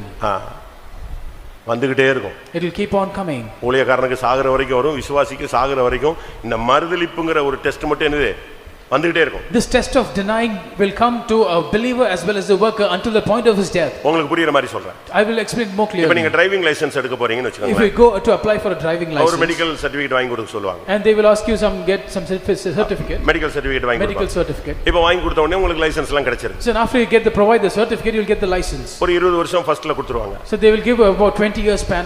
40 years தான உடனே, and once you become 40, அதுக்கு பிறகு 5 வருஷம் தான் தருவாங்க. Afterwards they will give you only for 5 years validity. Yeah. Why? கண்ணு சரியா இருக்கான்னு ஒரு சர்டிபிகேட் வாங்கிட்டு வாங்க. You have to get a test, a certificate for your eyes. Age போக போக வருஷம் குறஞ்சிக்கிட்டே வரும். சர்டிபிகேட் ரொம்ப முக்கியம். ஏன்னா கண்ணு தெரியாம ஓட்டனானே எப்படி இருப்பான்? So as your age increases, the validity of the certificate will decrease because they will want to ensure that you have the proper eyesight to drive. அதுபோல Likewise, உனக்கு ஃபிட்னஸ் இருக்கான்னு பார்க்கிறதுக்காக இந்த கிறிஸ்தவ பாதையில உன்னால தெளிவா ஓட முடியுதா இல்லையான்னு பார்க்கிறதுக்கு இந்த மறுதலிக்கிறையா இல்லையாங்கிற ஒரு டெஸ்ட் சாகுற வரைக்கும் வந்துகிட்டே இருக்கும். அதனாலதான் சில விசுவாசிகள் லாஸ்ட் மினிட் விடுறாங்க பாருங்க, அன்னைக்கு தான் அவனுக்கு test. So you have to undergo a fitness test every time, every moment in the Christian life, even until the last moment you have to undergo this test. உடனே நீங்க சொல்லுவீங்க ஏன் அதை அனுமதிக்க வேண்டும்? Immediately you will say, why should the Lord permit this? அப்படி அல்ல. It's not so. உனக்கு நீ ஒரு பெரிய செயிண்ட் மாதிரி தெரியும், ஆனா நீ உனக்குள்ள எவ்வளவு குறை இருக்குங்கறதை நீ கண்டுபிடிக்கணும். So to your eyes you might appear to be a saint, but you have to find out what is shortfall in your life. வியாதி வர்ற வரைக்கும் நீ தெய்வீக சுகத்தை அடிச்சு பேசி தூக்கிடலாங்க. வியாதி வந்த பிறகு நிக்கிறதுக்கு பேரு தான் என்னது? தெய்வீக சுகம். Until the time that you fall sick, you can speak boldly about divine healing, but when the sickness comes in, then that's the test of standing in faith. ஏன் தேவன் ஜனத்தை சிறுமைப்படுத்தினார், வனாந்தரங்களில் நடத்தினார்? So why did the Lord afflict the people and lead them? வனாந்தரத்தில் ஏன் அவர்களை நடத்தினார்? In wilderness. அதுக்கு உபாகமத்தில் என்ன வாசிக்கிறோம்? And what do we read in Deuteronomy? நீ உன் இருதயத்தை அறியும்படியாக, உன்னை நீயே அறிந்து கொள்ளும்படியாக நான் இந்த பாதையில் உன்னை நடத்தினேன்னு கர்த்தர் சொல்றாரு. The Lord says that to know your heart, that you might know yourself, I have led you in this path. உபாகமம் 8:2. Deuteronomy 8:2. உன் தேவனாகிய கர்த்தர் உன்னை சிறுமைப்படுத்தும்படிக்கும் தம்முடைய கட்டளைகளை நீ கைக்கொள்வாயோ கைக்கொள்ள மாட்டாயோ என்று அவர் உன்னை சோதித்து உன் இருதயத்தில் உள்ளதை நீ அறியும்படிக்கும் உன்னை இந்த 40 வருஷம் அளவும் வனாந்தரத்திலே நடத்தி வந்த எல்லா வழியையும் நினைப்பாயாக. உன் இருதயத்தில் உள்ளதை யார் அறியணும்? நீ அறியணும். ஆஹா, நான் ஒரு பலவீன, இந்த விஷயத்துல நான் இவ்வளவு நாள் கவனம் இல்லாம இருந்துட்டேன் அப்படிங்கறத உன்னை நீ புரிஞ்சுக்கணும். You should first of all understand what is weak in your heart, and therefore you have to understand that I am weak in this aspect and I have to correct it. மத்தேயு 26:34 அவன்கிட்ட ஆண்டவர் தெளிவா பேசுறாரு. எப்பா, நீ உன்னுடைய standard வந்து ரொம்ப கம்மியா இருக்கு, நீ ஒரு விசை அல்ல, நீ 3 விசை கூட மறுதலிச்சிருவ அப்படின்னு அவன்கிட்ட பேசுறாரு. Matthew's Gospel chapter 26 verse 34, the Lord very clearly says that your standard is very weak, not just once but 3 times you will deny. உன்னுடைய கிறிஸ்தவ வாழ்க்கை பேச்சில தான் இருக்கு, எதுல இல்ல? பலத்துல இல்லங்கறத கர்த்தர் அவனுக்கு சுட்டி காட்டுறார். The Lord pinpoints to him saying that your Christian life is only in words but it's not in strength. அதுக்கு அடுத்த வசனம் தான் அவர் சொல்றாரு, இல்ல நான் மரிச்சாலும் என்ன செய்வேன், மறுதலிக்க மாட்டேன் அப்படின்னு சொல்றாரு. But in the next verse he says that even if I have to die I will not deny. ஆனா அவருக்கு தான் தெரியும் இவனுடைய ஸ்டாண்டர்ட் என்னன்னு. But only God knows what was his standard. அத அவன் புரியறதுக்கு தான் அவன் அதை மறுதலிக்கிற பாதையில கொண்டு போறாரு. So that is why that he might understand, the Lord takes him to the path of denying. ஒரு சிலர்லாம் பாருங்க, மத்தவங்கள பயங்கரமா குற்றம் சாட்டுவாங்க. So some people, if you find, they will find fault with others, accuse others. வேற ஒண்ணுமே வேண்டாம். There is no need anything. இங்க தூங்கிட்டு இருக்கிற ஆளை பார்த்த உடனே நம்ம ஆளுங்களுக்குலாம் டென்ஷன் ஆகும். எவ்வளவு பிரசங்கம் இந்த மாதிரி பண்றாரு, இந்த ஆள் இப்படி தூங்குறான், பிசாசு பிடிச்சவன் அப்படின்னு நினைப்பான். So when some person is sleeping during the message, he will say, pastor is speaking like this, but this person is sleeping. ஒருத்தர் வந்து சொன்னாரு என்கிட்ட YMCA மீட்டிங்ல. One person came and told me in YMCA meeting. YMCA மீட்டிங்ல வந்து ஒருத்தர் சொன்னாரு. So one person came in the YMCA meeting and told me. ஐயா, ஒருத்தன் என்கிட்ட வந்து உட்கார்ந்திருந்தான், அவனும் ஒரு விசுவாசி தான். So one person came and sat by me and he was a believer. எப்ப வந்து உட்கார்ந்தானோ பிரசங்கம் முடியற வரைக்கும் அந்த செல்லத்தான் நோண்டிட்டு இருந்தான். இவனை பார்த்தே எனக்கு தேவ சமூகமே கெட்டு போச்சு. So from the time he came and sat down, he was only fidgeting with the phone. So I seeing him, I lost the presence of God. அதுபோல Likewise, இப்ப சபையில தூங்கிட்டு இருக்கவங்கள பார்த்த உடனே உங்களுக்கு ச்சே என்ன மாதிரி பேசிட்டு இருக்காரு, தூங்குறானே அப்படி தட்டுவீங்க. தட்டி ஒரு 2 நிமிஷத்துல அது எங்க வந்துக்கும், இவன் போயிடுவான். அவன் தெளிவா உட்கார்ந்து எழுத ஆரம்பிச்சிடுவான். பாதியில விட்டதுல இருந்து அவன் பிடிச்சிடுவான். அப்படிதானே? So you will say that pastor is breaking like this and he will just wake up the other person. The moment you tap, the spirit of slumber will come into you and the other person will be clear. பாதி பேர் எப்படின்னா, most of them are like this. மத்தவங்க பிள்ளைகள் எல்லாம் குறை சொல்றது. அவன் பிள்ளை அங்க நிக்குது, அங்க ஃபோன் பண்றான், இங்க நின்னா, அவ பிள்ளை அங்க, அந்த பொண்ணு அங்க நின்னுச்சு, அந்த பையன் அங்க நின்னா, இதெல்லாம் சொல்லிட்டே இருக்கான். கொஞ்ச நாள் கழிச்சு பார்த்தா ரிவர்ஸ்ல வருது. யாரு? இவன் பையன் அங்க நின்னா, இவன் பொண்ணு அங்க நின்னான். இதுதாங்க வரும். Many are complaining about others' children, saying that this boy is standing there, he was speaking over phone, and this girl was standing there and doing like this. So, but later on, whatever they've spoken reverses and come back to their own children. 1.5 மணி நேரத்துக்கு 1.25 மணி நேரம் YMCல ஒரு பிரசங்கம் பண்ணாரு. அந்த 1.25 மணி நேரமும் இவன் செல்லுலயே தாங்க உட்கார்ந்திருந்தான். For about 1 hour and 45 minutes he was preaching, and all this 1 hour 45 minutes he was just playing with the phone. கடைசில எல்லாரும் எழுப்பி விடும்போது தான் இவன் எங்க வச்சான், செல்ல பாக்கெட்ல வச்சான். Finally, when everyone was asked to stand up, at was that point in time he put his phone in the pocket. அன்னைக்கு தான் சப்ஜெக்ட் என்னது? That day the subject was, நான் எழும்பி நின்னு உன் எல்லைகளில் எல்லாம் பரிசுத்தம்னு சொன்னனா, அதை கேட்டான் பாஸ்டர். அதுக்கு பிறகு உள்ள காமன் நேரம்தாங்க அழுதான். So pastor, that day I told that so all your boundaries should have holiness. After hearing this he cried for about 15 minutes. அப்ப அவர் சொன்னாரு, கடைசில அது அழுதானே புண்ணியத்துக்கு 1.25 மணி நேரம் செல்லுல விளையாண்டவன் இப்பமாவது தெளிவாகி போனானேன்னு சந்தோஷப்பட்டேன். So I rejoice saying that at least at this last moment he was sanctified and he went with crying. மறுதலித்தல் என்பது உனக்கும் எனக்கும் கடைசி வரைக்கும் தேவனும் டெஸ்ட் வச்சுக்கிட்டே தான் இருப்பாரு. யார் வைப்பா? பிசாசு இந்த டெஸ்ட்டை வச்சுக்கிட்டே தான் இருப்பான். So until the point of death for you and me, the Lord will keep this test of denying. Even the devil will conduct this test. நீ 99 மார்க் எடுத்தால் அந்த ஒரு மார்க்லயாவது நீ விட்டுருவியான்னு சொல்லி அதுலயும் அந்த மறுதலிப்புக்கு பிசாசு வந்து நிப்பாங்க. So even if you score a 99%, yet for at least this 1% will you not fail, the devil will try to keep a test for that. ஆனா நீ கொஞ்சம் பலன் இருந்தாலும் நீ மறுதலிக்க கூடாது. But even if you have a little strength, you should not deny. நீ மறுதலித்தால் என்ன நடக்கும்? If you deny, what will happen? இங்க நீ மறுதலிச்சிரலாம். You can deny here. நீ மேலே போய் நிக்கும் பொழுது ஆண்டவர் சொல்வாரு உன்னையே மறுதலிப்பாரு. But when you go and stand before the Lord in the presence of God, the Lord will deny you. மத்தேயு 10:33. Matthew 10:33. மனுஷர் முன்பாக என்னை மறுதலிக்கிறவன் எவனோ அவனை நானும் பரலோகத்தில் இருக்கிற என் பிதாவின் முன்பாக மறுதலிப்பேன். இங்க நீ எத்தனை தடவை மறுதலிக்கிறியோ தெரியாது, ஆனா பரலோகத்துல அப்படிப்பட்ட ஆட்களை பார்த்த உடனே பிதாவுக்கு முன்பாக குமாரன் நம்மை மறுதலிக்கிறார், இவனை தெரியாது, வேண்டாம், இவனை நான் பார்த்ததில்ல, அக்கிரம செய்யக்காரன், இப்படிப்பட்ட வார்த்தைகள் வர்றதுக்கு காரணம் இந்த உலகத்துல நீ ஆண்டவரை மறுதலிக்கிறாய். So today, for whatever reason you might be denying, but still when you go to the kingdom of heaven, there the Son of God will deny you before the Father, saying, I do not know him, he is a worker of iniquity, and therefore whatever activities of denial that you do in this earth will reflect directly in heaven. இதை குறித்து பவுல் என்ன பேசுகிறார்? What does Saint Paul say about this? 2 தீமோத்தேயு 2 Timothy 2 அதிகாரம் chapter 2 12 வசனம். the 12th verse. 2 தீமோத்தேயு 2:12. 2 Timothy 2:12. அவரோடே கூட பாடுகளை சகித்தோமானால் அவரோடே கூட ஆளுகையும் செய்வோம்.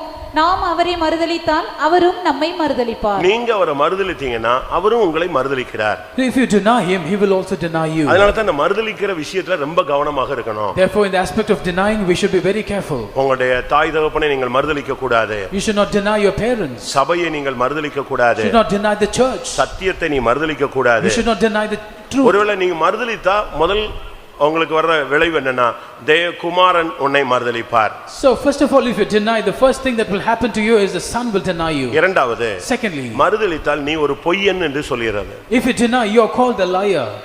மற்றொன்று, நீ மறுதலித்தால் நீ தான் ஒரு அந்தி கிறிஸ்துன்னு பைபிள் சொல்லுது. Thirdly, the Bible says if you deny, you are the antichrist. யாரும் கன்னத்துல எல்லாம் கை வைக்காதீங்க, கப்பல்லாம் இங்க உங்களுக்கும் கிடையாது. நல்ல தெளிவா பைபிள் டைரி பேனாவோட உள்ள வரணும், இல்லைன்னா வரக்கூடாது. So come with the Bible with pen and notebook. இல்லையா பை ஹார்ட் பண்ற ஆளன்னா அப்படியே உட்கார்ந்திருக்கணும். So if you are a person who can by heart, you have to stand firm. முதலாம் யோவான் 2 அதிகாரம் 23 23 வசனங்களை பார்க்கும் பொழுது, 1 John chapter 2 verses 22 and 23, அங்க என்ன சொல்லப்பட்டிருக்கிறது? What is mentioned there? ஒருவன் கிறிஸ்துவை மறுதலித்தால் அவன் பொய்யன்.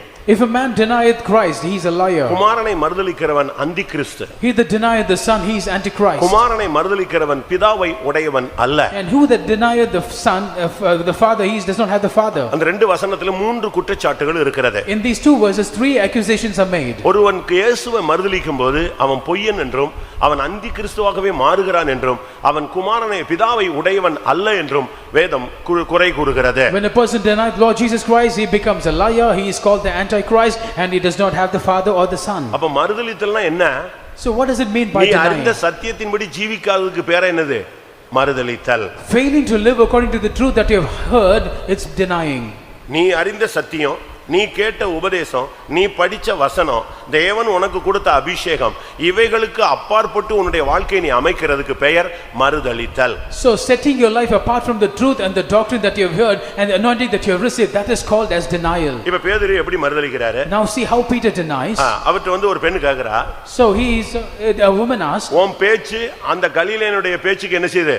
ஒத்திருக்கிறதுன்னு சொன்னா. Your speech is very much similar to the speech of the Galileans. உடனே அவன் என்ன சொன்னா? Immediately he said, அவனா யாரு கலிலேயன் யாரு? Who is that Galilean? அந்த மனுஷனை எனக்கு தெரியாதே. I don't know that person. எப்படிப்பா சொல்ல முடியும்? How can you say that? எனக்கு பெரிய ஆச்சரியம் என்னன்னா இவனையும் தேடி வந்து திருப்பி ஊழியத்தை கொடுத்துட்டு அவர் போயிட்டார் பாருங்களேன். But the Lord brought him back to the ministry and gave him the ministry. That's a great marvel. யோசிச்சு பாருங்க. Look at him. டைரக்டா சொல்றான், இவனை எனக்கு தெரியவே தெரியாது, இவனை அப்படியே சொல்றான். He made an abrupt denial saying that I do not know him at all. அடுத்த ஒரு சோதனை. Next day another trial. அதுல என்ன சொன்னா? There he said, இந்த மனுஷனை நான் அறியேன். I do not know this man. எப்படி இருக்கும்? எவ்வளவு சிம்பிளா தூக்கி அடிச்சான் பாருங்க. See how simply he has just thrown him away. அடுத்து மறுதலிப்பு வருது. Then again the third one. திருப்பியும் சொல்றான். Again he says, நான் அறியேன். I do not know. அது பாருங்க, இவனுக்குனே ஒரு சேவல் அங்க நிக்குதுங்க. And there was one soldier waiting for him. அச்ச உடனே கத்திருச்சு. Immediately it grew. சரித்திர ஆசிரியன் சொல்றான். So historians say, அதுக்கு பிறகு பேதுரு பெரிய பயங்கரமான ஊழியக்காரனா மாறிட்டாருன்னு வெச்சுக்கங்க. So later on Peter became a great minister of God. ஆனா எப்பெல்லாம் சேவல் கூவுதோ படபடன்னு ஆயிடுவானா யாரு? But whenever the cock 20 வருஷம் ஊழியம் செஞ்சாலும் கூட நிழல் பட்டா எல்லாரும் சுகமாகறாங்க, தொட்டா சுகமாகறாங்க. ஆனாலும் இந்த எவனையாவது சுகமாகற நேரத்துல கூட கொக்கரக்கோன்னுச்சுன்னா படபடபடன்னு ஆயிடுவான். அவனுக்கு போச்சு என்னவோ நடக்குது. Of course he was a great minister of God, so when people see touch his shadow or touch him, immediately they are healed. But whenever he does the ministry of healing also, when he hears the cock crow, immediately he'll be troubled. Daily காலையில நம்ம வீட்ல ஒரு கொக்கரக்கோ வச்சிருக்கோம், ஒரு alarm. So every day morning we have a cock crowing, that is alarm. கத்துதா? Is it crowing? உங்களுக்கு படபடபடன்னு அடிக்குதா இல்ல cheap pieces எதுக்கு சும்மா சும்மா அடிச்சிட்டு இருக்கீங்க? So are you becoming hasty? இவன் தான் அலாரம் வச்சிட்டு படுத்தது. ஆண்டவரே காலையில எழுந்திச்ச உடனே என்னை எழுப்பிடுங்க ஆண்டவரே, நான் எழும்பி போய்டுவேன் ஆண்டவரே, நான் ஜெபிச்சிருவேன் ஆண்டவரே, எல்லாம் சொன்னதெல்லாம் இவன் தான். இப்ப அதை அடிச்ச உடனே அது என்ன சொல்றான்? அதை பார்த்து பீசஸ் சத்த தூங்க விடாம தடுக்குது, அவ்வளவுதான். So he was the one who was setting up the alarm, saying, Lord, wake me up early in the morning, I should pray, I should do this and that. But when the alarm goes, then they will say that, oh, get away devil. 3 தரம் மறுதலித்தான். 3 times he denied. இது எத்தனை நாள்ல? On what day? எத்தனை நாள்ல? So in how many days? எத்தனை நாள்ல? How many days? ஒரே நைட்டுக்குள்ளங்க இது நடக்குது. It happened 12 ஹவர்ஸ்க்குள்ள நடக்குதுங்க. Within 12 hours it happened. இப்படி கணக்கு போட்டு பாருங்க. Just calculate that this is 12 ஹவர்ஸ்க்கு into 3 போடுங்க. நீங்க எத்தனை வருஷம் விசுவாசி, எவ்வளவு மறுதலிச்சிருக்கீங்கன்னு பாருங்க. So just calculate as 12 into 3 and 12 hours into 3 and how many years believers you were, and just calculate. யோசிச்சு பாருங்க. Just imagine. இன்னைக்கு எத்தனை பேர் இப்படி மறுதலிச்சிட்டு நம்மளும் பைபிளை தூக்கிட்டு திருப்பி வந்துகிட்டே இருக்கோம். So today how many of us deny likewise and carry the Bible along? மறுதலிப்பவன் பொய்யன். So he that denieth is a liar. மறுதலிப்பவன் அந்திகிறிஸ்து. He that denieth is an antichrist. மறுதலிப்பவனை பிதாவுக்கு முன்பாக நான் மறுதலிப்பேன். So he that denieth before the Father will I deny. மறுதலிக்கிறவன் பிதாவை உடையவன் அல்ல. He that denieth does not have the Father. யூதா 4ஆம் வசனத்தை பார்க்கும் பொழுது, when we read the 4th verse of Jude, யூதா 4ஆம் வசனத்துல in the 4th verse of Jude, அவனே அந்த மறுதலிக்கிறவங்கள பத்தி என்ன சொல்லிருக்கு? what is mentioned about them that deny? ஏனெனில் நமது தேவனுடைய கிருபையை காமவிகாரத்துக்கு எதுவாக புரட்டி ஒன்றான ஆண்டவராகிய தேவனையும் நம்முடைய கர்த்தராகிய இயேசு கிறிஸ்துவையும் மறுதலிக்கிற பக்தியற்றவர்களாகிய சிலர் பக்கவழியாய் நுழைந்திருக்கிறார்கள், அவர்கள் இந்த ஆக்கினைக்குள்ளாவார்கள் என்று பூர்வத்திலே எழுதியிருக்கிறது. எப்படி வசனத்தை அப்படியே ட்ரிப் பண்ணுவாங்க. They just topple the words of God. கிருபையை புரட்டுவது. And they topple the grace. இவர்கள் யார்? Who are they? பக்தியற்றவர்கள். They are ungodly. பக்கவழியா நுழைகிறவர்கள். And they are the one who enter through the sideways. ஆக்கினைக்கு உட்படுகிறவர்கள். And they are in the condemnation. இவர்கள் தேவனை மறுதலிக்கிறார்கள். These people deny God. அப்ப மறுதலிக்கிறவன் கிருபையை புரட்டுறவன், பக்கவழியா வருகிறவன் பக்தியற்றவன். So therefore the one that denies, the one who creeps in unawares, and one who is ungodly, he does not. அதனால தான் Bible சொல்லுகிறது, therefore the Bible says, மறுதலியாதே. do not deny. நாம யோசிச்சு பார்க்கலாம், நம்முடைய வாழ்க்கையில எத்தனை விசை ஆண்டவரை மறுதலித்திருப்போம். So let us consider how many times have we denied in our life. மறுதலிக்கும் போது அடுத்து ஒரு பாயிண்ட், மறுதலிக்கும் போது when you deny, once again, பரிசுத்தத்தை மறுதலிக்கிறோம். we deny holiness. நீதியை மறுதலிக்கிறோம். we deny righteousness. மறுதலிக்கும் பொழுது பாவத்துக்கு விடுதலையை கொடுக்கிறோம். So when we deny, we also set a deliverance the sin. அப்போஸ்தலர் 3:13-14 பார்க்கும் பொழுது, Acts of the Apostles chapter 3 verses 13 and 14, பரிசுத்தமும் நீதியும் உள்ளவரை நீங்கள் மறுதலித்தீர்கள். so you have denied the holy and righteous one. நீங்கள் மறுதலித்ததனால என்ன நடந்தது? Because you denied, what happened? ஒரு கொலைபாதகன் விடுதலை செய்யப்படுகிறான். So a murderer is being delivered. அப்படினா என்ன அர்த்தம்? What does it mean? நீ பரிசுத்தத்தை மறுதலிக்கும் பொழுது பாவம் உனக்குள்ள விடுதலை பெற்று தலைவிரிச்சு ஆடும். So when you deny, then sin is delivered from you and it becomes very gigantic. கர்த்தருடைய பரிசுத்த நாமத்துக்கு மகிமை உண்டாவதாக. May God's holy name be glorified. இன்னைக்கு நம்முடைய வாழ்க்கையில நம்ம மறுதலிப்பு என்பது எப்படிலாம் நடக்குது? Today this denying, or the process of denying, இதை நாம் சரியான விதத்துல விளங்கிக் கொள்ள வேண்டியது அவசியம். We got to understand this properly. அங்க அந்த சபை சொல்லுகிற சபையை பத்தி சொல்லி இருக்கு, மறுதலியாமல் என் வசனத்தை நீ கைக்கொண்டபடியினால். So about the church it is mentioned that because you have kept my word and not denied. நீ மறுதலிக்கிற ஒவ்வொன்றும் அவருடைய நாமத்தை மறுதலிக்கிறது. So whenever you deny, you are denying his name. அதாவது மறுக்கிறது. Or you are rejecting his name. எனக்கு தெரியாது. You say that I do not know. உனக்கு தெய்வீக சத்தியம் தெரியாது. So you do not know the truth. விசுவாசத்தை காத்துக்கொள்ளணும்னு தெரியாது. You do not know how you should keep the faith. மனைவி அடிக்க கூடாதுன்னு தெரியாது. You do not know how you should not beat your wife. அடுத்த மனைவியோடு தவறு செய்ய கூடாதுன்னு தெரியாது. So you do not know that you should not commit mistake with others' wife. CSA காரனுக்கே தெரியுங்க. Even the CSA person knows. 10 கட்டளை தெரியாதா? Do not know the 10 commandments. இந்த 10 கட்டளையை தான் நம்ம சரியா ஃபாலோ பண்ணாலே நம்ம Pentecost. So only if we follow the 10 commandments, we are the right Pentecostal. ரொம்ப தெளிவா இருக்கு அந்த 10 கட்டளையும். So very clearly it is mentioned about the 10 commandments. அதுக்கு காரணம் அவங்க அதை பின்பற்ற முடியல. The reason is they are unable to follow. அதுக்கு காரணம் என்ன? What is the reason? அந்த அன்பு இல்ல. There is no love. அதனால தான் கிறிஸ்து வரும் பொழுது நீ தேவனிடத்தில் அன்பு கூறு இதெல்லாம் கிளியர் பண்ணலாம்னு சொல்றார். So that is why when Christ came, he said that you love God, all these things shall be set free. உங்களுக்கு என்ன தெரியாது? What you do not know. இப்ப நான் இறங்கி நான் கீழே உட்கார்ந்துட்டு இப்ப போட்டி விட்டேன்னா இப்ப 100 பேர் பிரசங்கம் பண்ணுவீங்க. மறுதலித்தலை பத்தி பாஸ்டருக்கு சரியான வசனம் சொல்ல தெரியவில்லை, நான் இந்த வசனம் சொல்லுகிறேன் அப்படிம்பாங்க. So if I sit down, about 100 people will come forward to preach about denial. You will say the pastor does not know this verse, but I will teach about this verse. ஏன்னா உங்களுக்கு காலத்தை பார்த்தால் நீங்கள் எல்லாம் யாரு போதகராய் இருக்க வேண்டியவர்கள். So you are supposed to be teachers. ஒரு செகண்ட்ல உங்களால பேச முடியும். You can speak in a moment. ஆனா but மறுதலித்தல தெரிஞ்ச பிறகு நம்ம மறுதலிக்கிறோம், அதான் பிரச்சனையே. So but having known about denial, we are still denying. நீ என்னை 3 திசை மறுதலிப்பாய் அப்படினு சொன்ன பிறகு மறுதலிக்க மாட்டேன்னு வார்த்தையை சொல்லிட்டு அதே 3 தடவை செஞ்சிட்டான், மறுதலிச்சிட்டான். அவன்தான் சீமோன். Yet being warned that he shall deny 3 times, he said, I will not deny, but went again and he denied all 3 times. வேதத்தை புரட்டாதே. Do not turn the scriptures. வசனத்தை புரட்டாதே. Do not turn the word of God. இரண்டாம் பேதுரு 2ஆம் அதிகாரத்தை நாம் பார்க்கும் பொழுது 2 Peter chapter 2 when we read, ஆண்டவரை மறுதலிக்கிற ஒரு கூட்டத்தை பத்தி அங்கே சொல்லி இருக்கிறது. it is mentioned about a group of people who deny God. வசனத்தை அப்படியே புரட்டறது. And they will just topple the words of God. வாசியுங்கள் 2 பேதுரு 2:1.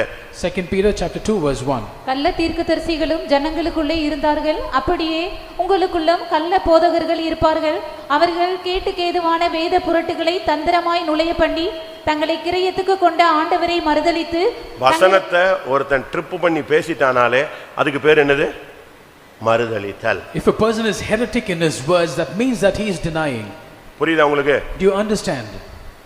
நான் சென்னையில இருந்து மதுரை போன போது, so when I got transferred from Chennai to Madurai, Anna Nagar விசுவாசி அங்க இருந்தா நான் மாறி போனேன். அதனால அண்ணா நகர் விசுவாசி மதுரைக்கு என்னை பார்க்க வந்தாங்க. So but an Anna Nagar believer, he came to Madurai to visit me. அவங்க ஆர்சி பேக்ரவுண்ட்ல உள்ளவங்க. So he was from a RC background. அவங்க க்ளோஸ் ரிலேஷன்ல உள்ள ஒரு பையன் 6 வருஷம் குருக்களுக்கு படிச்சிட்டு அப்பதான் பட்டம் வாங்கிட்டு வெளியே வர்றாரு.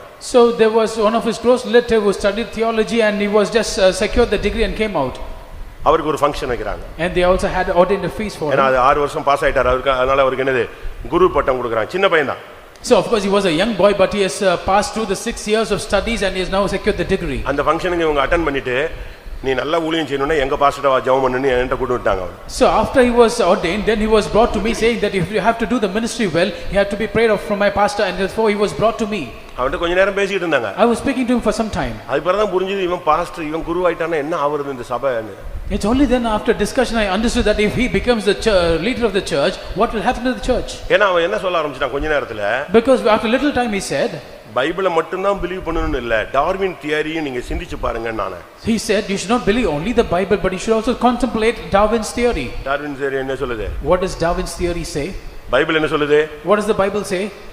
மண்ணிலிருந்து மனுஷனை தன்னுடைய சாயலின்படியும் தன்னுடைய ரூபத்தின்படியும் உண்டாக்கினார். இது Bible. What the Bible says is God created man out of the dust of the earth in his own image and likeness. அப்ப அவன் டார்வின் தியரி என்ன சொல்லுது? But what does Darwin's theory say? குரங்குல இருந்து மனுஷன் வந்தான். Man evolved from monkeys.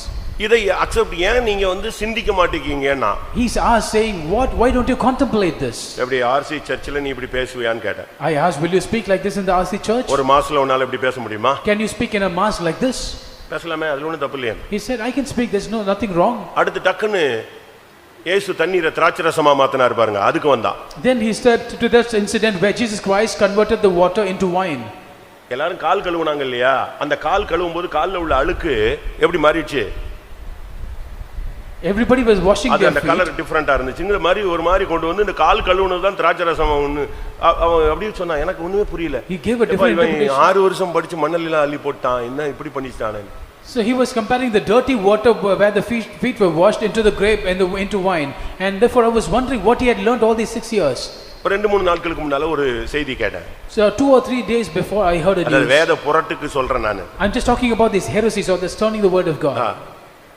யோபு சொன்னது கர்த்தர் கொடுத்தார், கர்த்தர் எடுத்தார். What Job said was the Lord gave and the Lord has taken away.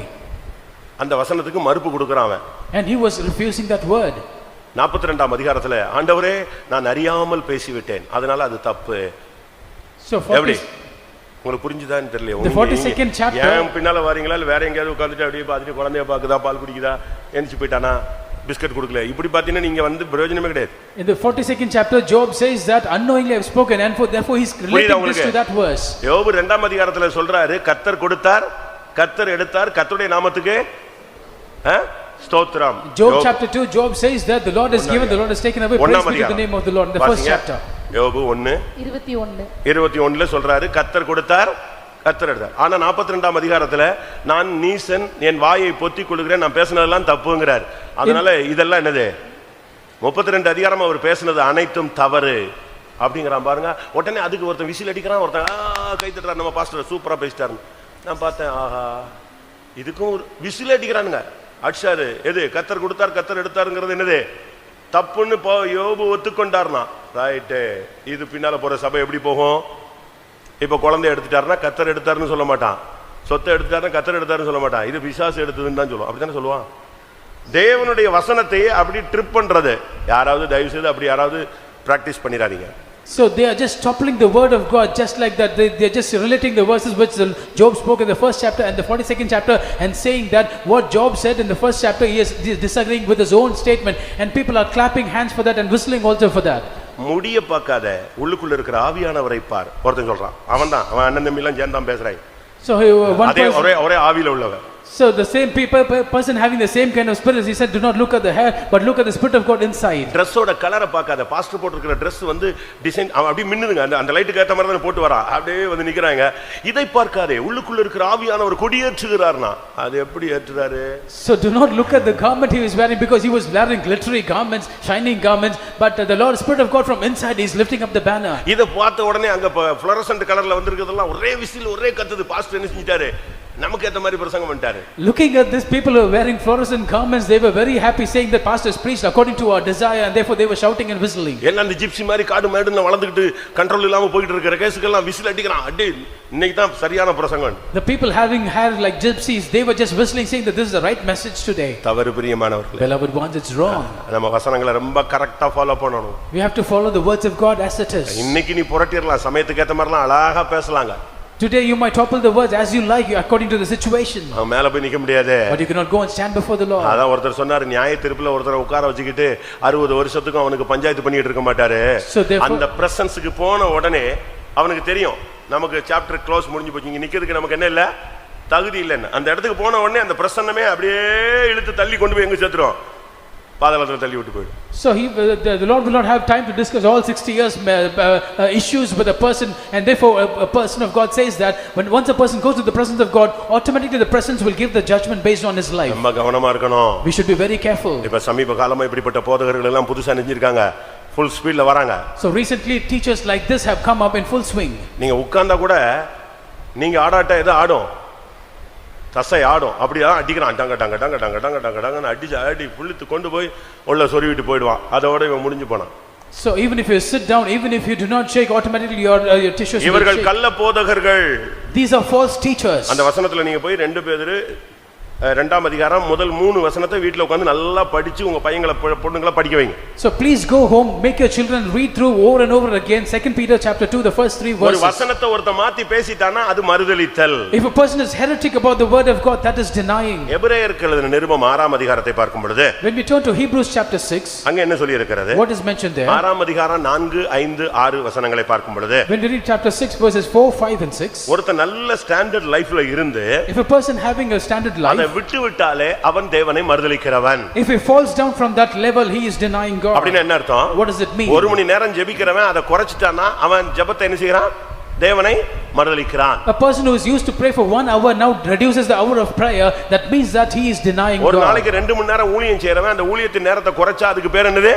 மறுதலித்தல். சரிதானா? If a person ministers for 2 hours every day, but now he reduces the amount of time that he spends in ministry, then that means he is denying. Is it not right what I say? படித்து பாருங்க. Please read. எபிரேயர் 6, 4, 5, 6. Hebrews chapter 6 verses 4, 5 and 6. ஏனெனில் ஒரு தரம் பிரகாசிப்பிக்கப்பட்டும் பரம ஈவை ருசி பார்த்தும் பரிசுத்த ஆவியை பெற்றும் தேவனுடைய நல் வார்த்தையையும் இனிவரும் உலகத்தின் பலன்களையும் ருசி பார்த்தும் மறுதலித்து போனவர்கள் தேவனுடைய குமாரனை தாங்களே மறுபடியும் சிலுவையில் அறைந்து, வேற யாரும் சிலுவையில் அறைய வேண்டாம், நீ எப்போ உன் ஜெபத்தை குறைக்கிறியோ, உன் ஊழியத்தை குறைக்கிறியோ, உன் விசுவாசத்தை நஷ்டப்படுத்துறியோ, உன் பரிசுத்த வாழ்க்கையை நாசப்படுத்துகிறியோ, எப்போ உன்னுடைய அந்த ஸ்டாண்டர்ட் ஆவிக்குரிய லைஃப்ல இருந்து நீ இறங்குறியோ, நீ மறுதலிக்கிறாய். தேவகுமாரனை என்ன செய்கிறாய்? மறுபடியும் சிலுவையிலே அறைகிறாய். There is no need for others to crucify Lord Jesus Christ, but the moment that you decrease your prayer life, that you fall away from your faith, you fall away from your holy life, that means that immediately you are stepping down from your spiritual standard, thereby crucifying Jesus Christ on the cross. அப்ப நீங்க உலகத்தின் பிரகாரமா நீங்க பாக்கும்போது, In the worldly state, if you see, cycle ஓட்டுறவனுக்கு என்ன ஆசை இருக்கு? a person who wants to ride a bike cycle, what he desires, சொல்லுங்க. அவன் ஜெபம்லாம் என்னது? all his prayers are two wheeler. a two-wheeler. Two வீலர்ல போய் ஒரு வழியானவெல்லாம் நாய் அடிச்சு பேய் அடிச்சு விழுந்து எந்திரிச்சவங்க எல்லாம் இதெல்லாம் என்ன என்ன வேணும்? ஃபோர் வீலர் வேணும். A person going by two-wheeler, he has fallen so many times, had met with accidents so many times, before he decides a four-wheeler. அப்ப உலகத்திலே இப்படி டெவலப்ல வரும்போது உன்னுடைய ஸ்பிரிச்சுவல்ல உனக்கு ஏன் டெவலப் வர மாட்டேங்குதுன்னு கேக்குறேன். So in the world, if the people look for development and increasement in their life, so why do you desire a development in your standard of உன்னுடைய life? ஆவிக்குரிய வாழ்க்கையில நீ குறையும் பொழுது நீ மறுதலிக்கிறாய். நீ தேவகுமாரனை சிலுவையிலே மறுபடியும் அறைந்து அவரை அவமானப்படுத்துகிறாய் என்று எபிரேயர் 6:6 சுட்டி காட்டுகிறது. Hebrews 6:6 very clearly says, when you deplete in your spiritual life, that means you're crucifying Lord Jesus Christ and you're putting him to open shame. 1 Timothy 5:8 அதிகாரம் 8 வசனத்தை பார்க்கும் பொழுது, 1 Timothy chapter 5 verse 8, அங்கே விசுவாசத்தை மறுதலித்தலை பற்றி அங்கே பவுல் பேசுகிறார். there Saint Paul talks about the falling away of faith. விசுவாசத்தை மறுதலித்தல்னா என்ன நினைக்கிறாங்க? So what does it mean by denying the faith? மருந்து எடுக்கிறது விசுவாசத்தை மறுதலித்தல், அது ஒரு portion. Taking medicine is just one portion of denying faith. அது ஒரு உச்சகட்டத்தில் உள்ள ஒரு அனுபவம். So that is an experience of a sublime state. Divine healing என்கிறது ஒரு உபதேசத்தினுடைய ஒரு முக்கியமான ஒரு தன்மை, இல்லாவிட்டா ஒரு முதுகு எலும்பு. So divine healing is a very important portion or the backbone of doctrine. ஆனா பேஸ் ஒன்னு இருக்கு. But there is something called as the foundation, the ஒரு base. ஃபவுண்டேஷன் இருக்கு. And there is a foundation. விசுவாசத்தை எப்ப மறுதலிக்கிறோம்? முதலாவது, So when we first deny faith, மருந்து எடுக்காதனால விசுவாசத்தை மறுதலிக்கிறதுங்கிறது அது உச்சகட்ட அனுபவம். so taking medication and thereby denying faith is the last state. ஒருவன் தன்னுடைய சொந்த குடும்பத்தை கரெக்டா மெயின்டைன் பண்ணி அழகா நடத்தலன்னா அவன் தான் யாரு? முதலாவது வாசிங்க 1 தீமோத்தி 5:8.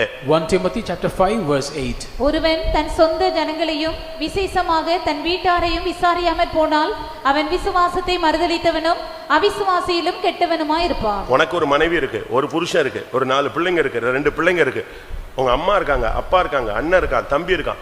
இத நீ விசாரிக்கணும். You have a wife, you have a husband, you have 2 or 3 or 4 children, and you have a brother, sister, your parents. You have to inquire them. பையன் ஏன் ஸ்கூலுக்கு போகல?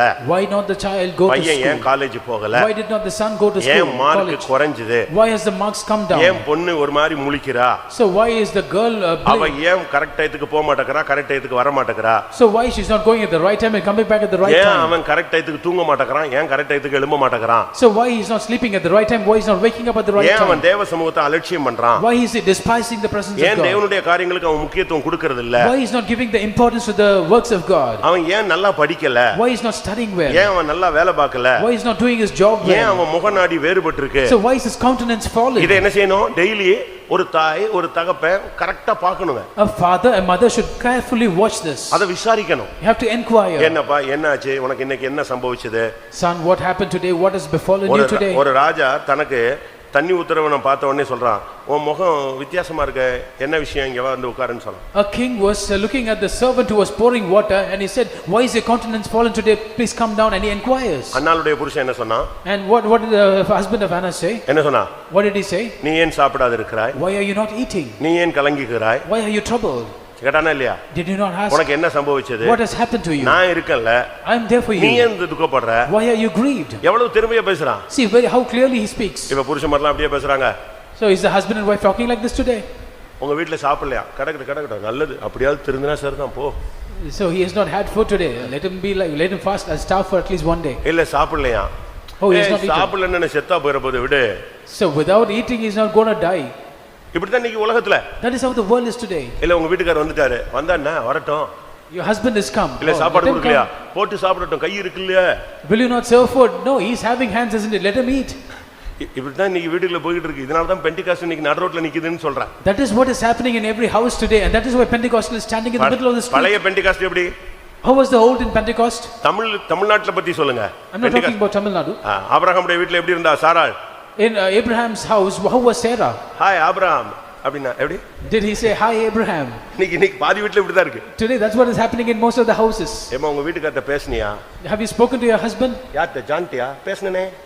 Is it John? Yeah, I've spoken. கல்யாணம் ஆகி 2 மாசம் கூட ஆகல. அவ சொல்றா, ஜான்ட்ட பேசுனேன். ஒன்னு போன் சரியா பிடி கொடுத்து பேசல. சார் எப்படி பேசுவான்?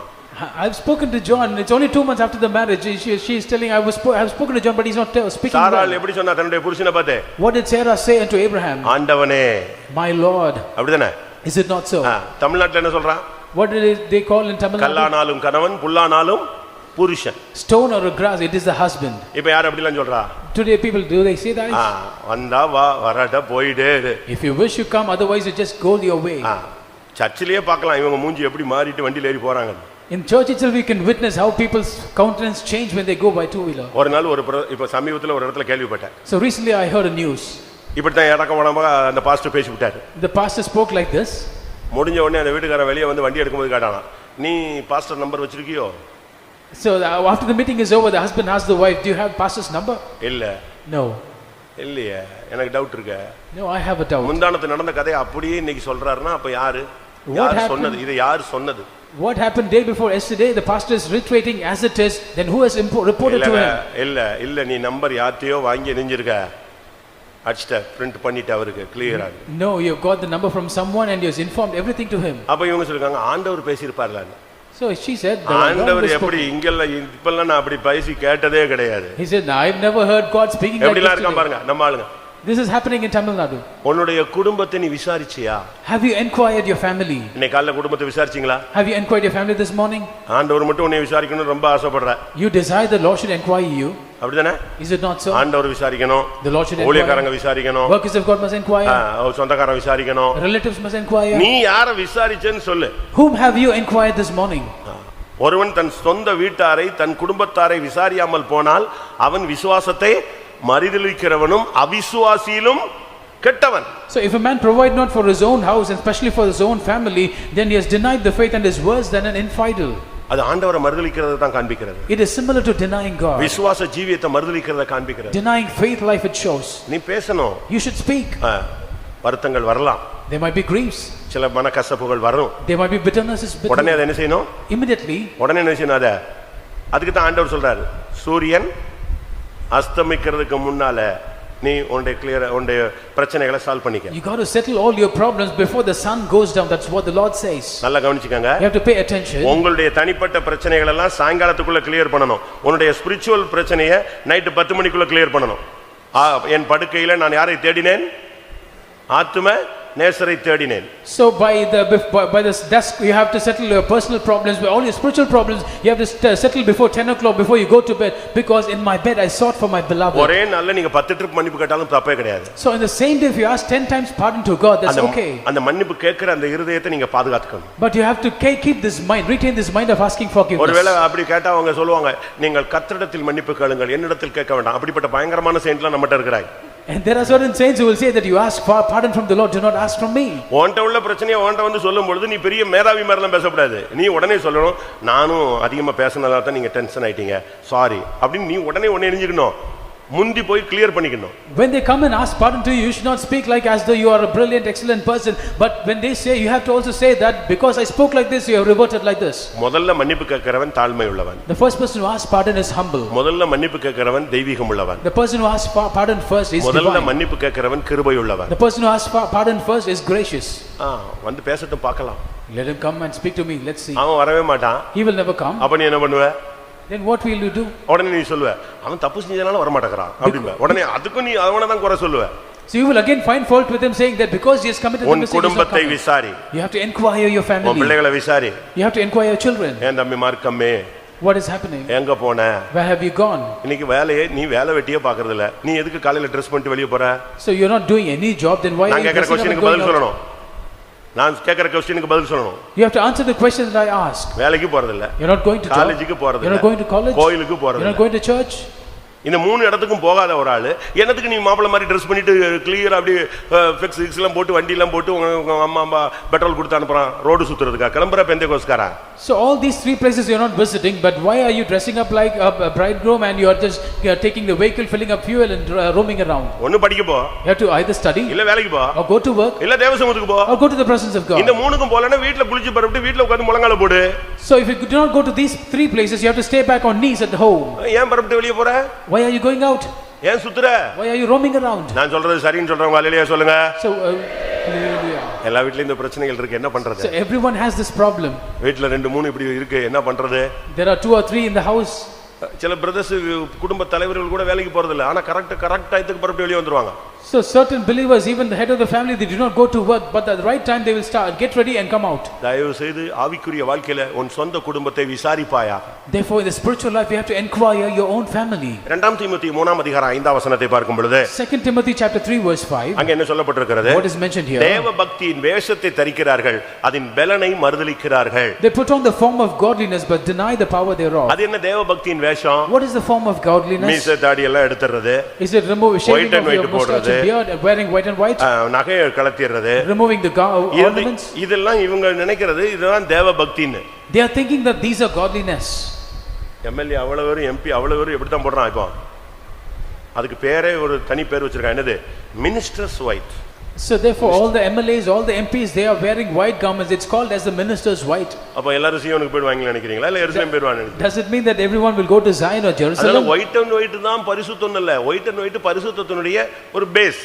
White and white is not holiness, it is just the base of holiness. அது சரியா சொன்னா ஜெயஜீவித்தினுடைய அடையாளம்னு சொல்லலாம். In other words we can say that that is a sign of victorious ஆனா life. அதே நேரத்துல ஒயிட் அண்ட் ஒயிட் போட்டு நீ வந்து அதனுடைய பலனை மறுதலிக்க கூடாது. At the same time wearing white and white you should not deny the power thereof. நகையை கலத்திட்டேன்னு சொல்றதுனால நீ பரலோகம் போய்டுவேன்னு நினைச்சிர கூடாது. Do not think that because you remove the jewels you will go to heaven. நகையை கலத்துற, ஆனா வீட்ல பயங்கரமா சண்டை போடுறியே.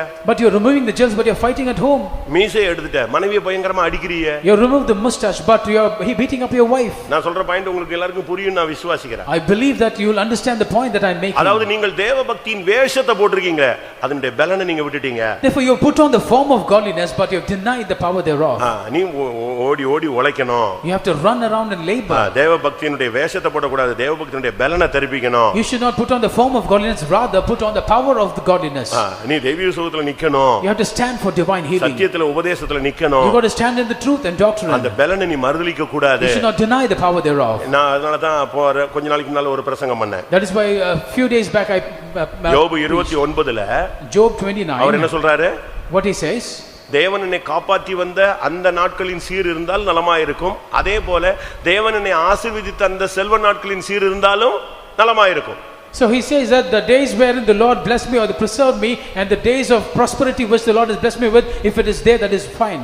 ஒருத்தன் தீர்க்கதரிசனம் சொல்றான், A man prophesied, நல்ல அபிஷேகத்துல நிரம்பறான், he was filled with mighty anointing, but ஒரு 3 லட்சம் ரூபாய் கடன் வச்சிருக்கான்னு சொன்னா அந்த தேவ பக்தி என்ன இல்ல, வேஸ்டா போயிடுது. so but he says that he has 3 lakhs debt, then the godliness is in vain. அதே நேரத்துல நல்ல வசதி வாய்ப்பு காரு நல்ல பணம் பொருள் இருக்கு, அபிஷேகமே இல்ல, அதுவும் failure model. At the same time he is having all kind of riches, all kind of property, and but still he does not have anointing, then there is no use of that. அபிஷேகம் இருக்கணும், ஆசீர்வாதமும் இருக்கணும். You should both have anointing as well as blessing. ஏசாயா தீர்க்கதரிசனத்தில் சொல்லி இருக்கிறது, உன் பிள்ளைகளின் மேல் இல்லாவிட்டால் உன் சந்தானத்தின் மேல் என் ஆவியையும் ஊற்றுவேன், ஆசீர்வாதத்தையும் ஊற்றுவேன். That is why the prophetic book of Isaiah it is mentioned that upon your children, upon your descendant, I will pour out my spirit as well as my blessing. 2 தீமோத்தேயு 3 அதிகாரத்துல நீங்க பாக்கும்போது 2 Timothy chapter 3 1 அதிகாரத்துல 1 வசனத்திலிருந்து 5 வசனம் வரைக்கும் 19 20 பாவங்கள் சுட்டிக்காட்டப்பட்டிருக்கிறது. verses from 1 to 5 it is mentioned about 13 faults. நீ தேவபக்தியின் வேஷத்தை போட்டுட்டு இந்த பாவங்கள் எல்லாம் உள்ள வச்சுக்கிட்டேனா அதனுடைய பலனை நீ மறுதலிக்கிறாய். So if you put on the form of godliness and having these faults within you, then you are denying the power thereof. தீத்து 1 அதிகாரம் 6 வசனத்தை பார்க்கும் பொழுது Titus chapter 1 verse 6 அங்கே அறிக்கை உண்டு, கிரியை இல்லை. and there is confession but no works. ஒரு தேவனுடைய பிள்ளை அறிக்கை செய்யறது மாத்திரமல்ல, a child of God not only should make அது confession செயல்ல வரணும், but it should come in their action. இன்னைக்கு अनेகருக்கு அப்படிப்பட்ட வாழ்க்கை இல்ல. Today many do not have such a life. 1:16 சொல்லி இருக்கிறது, 1:16 says தேவனை அறிந்தோம் என்று அவர்கள் அறிக்கை பண்ணுகிறார்கள், they profess that they know God, ஆனால் கிரியைகளினாலேயோ அவரை மறுதலிக்கிறார்கள். but in their works they deny him. இவர்கள் எப்படிப்பட்டவர்கள்? What kind of people they are? அருவருக்கப்பட பண்ணத்தக்கவர்கள், they are abominable, கீழ்ப்படியாதவர்கள், disobedient, எந்த நற்கிரியும் செய்ய ஆகாதவர்கள். and unto every good work reprobate. எவ்வளவு தெளிவா வசனம் சொல்லுதுன்னு பாருங்க. See how clearly the word of God தேவன் professes. எங்களுக்கு ஆண்டவர் தெரியும், வசனம் தெரியும், சபை தெரியும், பாஸ்டர் தெரியும், இதெல்லாம் கரெக்ட், ரொம்ப ஈஸியான சொல்லக்கூடிய வார்த்தைகள். So they can very easily say that I know God, I know pastor, I know the church, I know the word of God. These are very easy things that you can ஒருவேளை say. கடந்த காலங்களிலே பயத்தினோ சூழ்நிலைகளிலோ நீங்கள் ஆண்டவரை மறுதலித்திருக்கலாம். Perhaps during the past is because of fear or because of situations you might have denied God. இந்த மறுதலிக்க வைக்கிறதுக்கு இன்னொரு சக்தி இருக்கு. And there is another power for this denying. அதுதான் ஆசீர்வாதம். That is blessing. அப்படிதானே? Is it not so? நம்ம விசுவாசிகள்ல ஒரு சிலர் நார்மலா இருக்கிற வரைக்கும் நல்லா இருக்கறா. So our believers, as long as they are normal, they are okay. 10,000 ரூபாய் சம்பளம் வாங்கும்போது அவன் பாத்தீங்கன்னா கரெக்ட்டா கூட்டத்துக்கு வந்துறாங்க. When they earn about 10,000 rupees salary, they will come to the meeting regularly. அதே சம்பளம் 1 லட்சமா மாறிடுச்சுனா இவனை காணுமே. But when the salary becomes 1 lakh, they are missing. நம்ம ஜெபிக்கிறது எப்படி தெரியுமா? Do you know how we pray? ஆண்டவரே வறுமை, கஷ்டம், கடன், தரித்திரம், சாபம் எல்லாத்தையும் எடுத்துருங்க ஆண்டவரே. எங்க ஜனங்க செழிப்பா மாறணும் ஆண்டவரே. கர்த்தரை நம்புகிறவனோ செழிப்பான். இப்படிலாம் நம்ம ஜெபிச்சா இவன் சர்றன்னு போறாங்க. அதுக்கு பிறகு அப்படியே போயிடுறாங்க. So we are praying that all the penury, all the poverty, all difficulties, all the problems and debts of the people, it should be removed. Our people should be blessed and prosperous according to your word. But once they are blessed, they are disappearing. இதுக்கு தான் நீதிமொழிகள்ல Solomon சொல்றாரு. That is why in Proverbs Solomon says, 30ஆம் அதிகாரம் 9ஆம் வசனத்துல, chapter 30 verse 9, நான் பரிபூரணம் அடைகிறதினால் தேவன் யார் என்று உம்மை மறுதலித்து விடக்கூடாது. So lest I be full and deny saying, who is Lord? எப்படி? பணம் ஜாஸ்தி ஆயிட்டாலும் நம்ம ஆளுங்களுக்கு பிரச்சனை தாங்க. So if money abounds, that is a problem for our people. நான் ஒரு விசுவாசியை பார்த்து கேட்டேன். I met a believer. ரொம்ப பெரிய பணக்காரனா மாறிட்டான். So ரொம்ப வசதியானவனா. he was a very rich person. அது எப்படி சொல்றது? How can I say that? அவனுடைய சொத்தை government முடக்கிடுச்சுங்க. The government has taken away his property. யாருடைய சொத்தை? Whose property? நான் அடிக்கடி சொல்லுவேன் ஒரு ஆளை. I will talk about this person. நான் உங்களுக்கு சொல்லி இருக்கேன். I've told about this person. அதாவது நான் ஒரு வீட்டுக்கு போனேன், ஹாஸ்பிடல் சீட்ல இருந்தேன். அவன் ஒண்ணுமே இல்லாம இருந்தான். திருப்பி நான் போகும்போது அந்த கன்வென்ஷனையே அவன் தான் நடத்தினான் அப்படின்னு சொன்னனா? Have I told you about this person? When I went to his house, it was a hospital sheet and there was not even a mat to sit down, but later on he conducted a convention itself. ஆனா ஒரு time வந்தபோது ride வச்சு, CBI ride வச்சு மொத்த சொத்தையும் அவருக்கு இருந்த 700 ஏக்கரோ 800 ஏக்கரோ அவ்வளவும் பிளாக் ஆயிடுச்சு.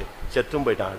But later on when the time came in, about 800 acres of land that he possessed, அவ்வளவு வசதி தேவன் கொடுத்தாருங்க. The Lord gave him so much of wealth. பயங்கரமான அளவுக்கு அதிகமான வசதி. So exorbitantly he was blessed. ஆனா அத கரெக்ட்டா இருந்தாலும் என்ன செய்யல?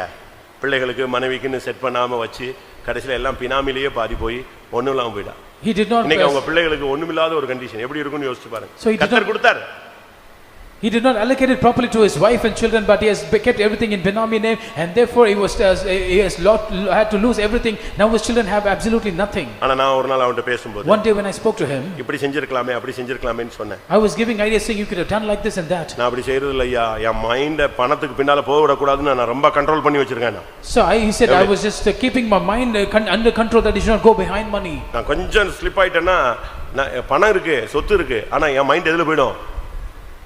எனக்கு கோயிலுக்கு போகணும், தேவ சமூகத்துக்கு போகணும், அது மட்டும் தான் முக்கியம். So he said I have to go to the presence of God, that is more important for me. வசதி கூட ஒரு சிலரை மறுதலிக்க வைக்குது. So even riches and wealth makes a person deny. அப்படி எத்தனை பேர் வேலை கிடைச்ச உடனே கல்யாணம் கட்டின உடனே இப்படி எல்லாம் போனவங்க எல்லாம் நீங்க பைபிள்ல சபைக்குள்ள எத்தனை பேர் பார்க்கலாங்க. நானே சொல்லுவேன். So you can find so many examples, even I can talk about those people who have got employment as well as marriage and they departed from the church. பைபிள்ல சொல்லி இருக்கு. What does the Bible say? ஒருத்தனுக்கு கல்யாணம் ஆயிடுச்சு. A person got married. ஒருத்தனுக்கு நிலம் வாங்கிட்டான். A person purchased land. ஒருத்தனுக்கு மாடு வாங்கிட்டான். A person purchased an ox. இப்போ அவனை கூப்பிட்டா என்ன சொன்னா? Now when they called, what they said? சொல்லுங்க நம்ம ஆளுங்களே. What did they say? கல்யாணம் கட்டினவனை கூப்பிட்டாங்க, விருந்துக்கு வாப்பா. அவன் என்ன சொன்னா? நான் இப்பதான் கல்யாணம் கட்டியிருக்கேன், நான் வரவே மாட்டேன். இப்படியே பின்ன பின்னால போனவன்லாம் நம்ம சபையில பாதி பேர் இருக்கான். A person who கல்யாணத்தோடு சபை விட்டு போனவன் தான். With wedding they disappear from the church. When you call them they said I just got married, I am just busy. இன்னொருத்தன் சொன்னா நான் மாடு வாங்கிட்டேன். The other person said I purchased an ox. மாடு வாங்கினா கோயிலுக்கு வர கூடாதா? பால் கறந்துட்டு 24 hours பால் கறந்துட்டு இருக்கற. Does it mean that when you purchase an ox you should not come to the church? Are you milking 24 hours? அதுக்கு தண்ணி காட்டணும், அது பார்க்கணும், எங்க அம்மா பார்க்கல, என் மனைவி பார்க்கல, நான் தான் பார்க்கணும். நீ மாடோடே போய் மாடவே அவர்ட்ட என்ன பிரயோஜனம்? பரலோகம் வரணும்ல. அதுக்கு தான் உனக்கு எதை கொடுத்தாரு? உனக்கு ஜீவனுக்கு எதுவாக ஜீவாதாரமாக எதை கொடுத்தாரு? இதை கொடுத்தாரு. 5 எருமாடு வாங்கிட்டு இவன் எங்க வர மாட்டேன்ட்டான். இன்னும் 100 மாடு வந்தா? He has purchased about 5 buffaloes and he is not able to come to church, giving so many excuses and reasons. The Lord has given it as a sustenance for his family to run. But when the Lord blesses him with 100 oxen or buffaloes, what will happen? இன்னொருத்தனுக்கு ஒரு நிலம் வாங்கியிருந்தானோ. Other person purchased a piece of நான் land. அகத்தியமாக அதை போய் பார்க்க, அது எங்க ஓடியா போயிருது, அங்கதானே இருக்கு. So will the land run away? I have to urgently go and visit the land. தேவ சமூகத்துக்கு முக்கியத்துவம் கொடுக்காம மறுதலிக்காத. Do not fail to deny the presence of God, not giving importance to the presence of நான் God. சொல்றேன், weekly ஒரு 7 hours யாருக்கு ஒதுக்கு? தெய்வத்துக்கு ஒதுக்கு. Weekly 7 hours you have to set aside for the Lord. Morning 3 hours Morning 3 hours for service. ஒரு 2 hours காத்திருப்பு கூட்டம். 2 hours for the tarrying 2 meeting. hours Bible study. 2 hours for the Bible இந்த study. மூணையும் நீ கரெக்ட்டா பண்ணு. You have to do it properly. இந்த ஒவ்வொன்னுக்குள்ளேயும் ஒவ்வொரு கண்டென்ட் இருக்கு. Because each and every one has different content. ஒன்னுக்குள்ளேயும் ஒவ்வொரு ஜீவன் இருக்கு. அத தான் நான் சொல்ல வரேன். So in each and every meeting there is separate life. சபை கூடுதலை விட்டு விடுகிறவன் சபிக்கப்பட்டவன். He that forsaketh the assembling of the church is cursed. அப்ப சபை கூடுதலுக்கு வந்துட்டா எது போயிடுது? உன்னை விட்டு சாபம் போயிடுது. When you come to the assembling of the church, curse is automatically gone away. Okay, கர்த்தருடைய ஆவி எங்க உண்டு அங்கே விடுதலை உண்டு. For where the spirit of God there is liberty. அப்ப காத்திருப்பு கூட்டத்துக்கு வந்தா உனக்கு என்ன கிடைச்சிருது? விடுதலை கிடைச்சிருது. When you come to a tarrying meeting you get deliverance. சத்தியத்தை அறிவீர்கள், சத்தியம் உங்களை விடுதலையாக்கும். அப்ப சத்தியத்தை அறியும் பொழுது ஜீவியத்துல உனக்கு விடுதலை கிடைச்சிருது. He shall know the truth and the truth shall set you free. Therefore when you come and know the truth there is deliverance. Brothers prayer போ. You go to brother's prayer. அப்ப அதுல என்ன இருக்கு? What is there? சொல்லுங்க. சகோதரர் ஒருமித்து வாசம் பண்ணுவது எத்தனை நன்மையும் எத்தனை இன்பமானது. So how goodly and pleasant it is for brethren to dwell together in unity. Go to fasting prayers. அங்க போனா நீ என்ன நடக்கும்? If you go there what happens? இந்த பிசாசு, இந்த ஜாதி பிசாசு எதனால தான் போகும்? உபவாசத்திலும் ஜெபத்திலும் தான் வெளியே போகும். This kind of devil does not go out except for prayer and fasting. 4 மணி ஜெபத்துக்கு போ. So you go to 4 o'clock. அதிகாலையில் என்னை தேடுகிறவன் என்னை கண்டடைவான், காலைதோறும் அவருடைய கிருபைகள் புதிதா இருக்கிறது. He that seeketh early in the morning shall find me. Every morning his grace is new. Night 1 மணி நேரம் ஜெபம் பண்ணு. You pray 1 hour for the night times.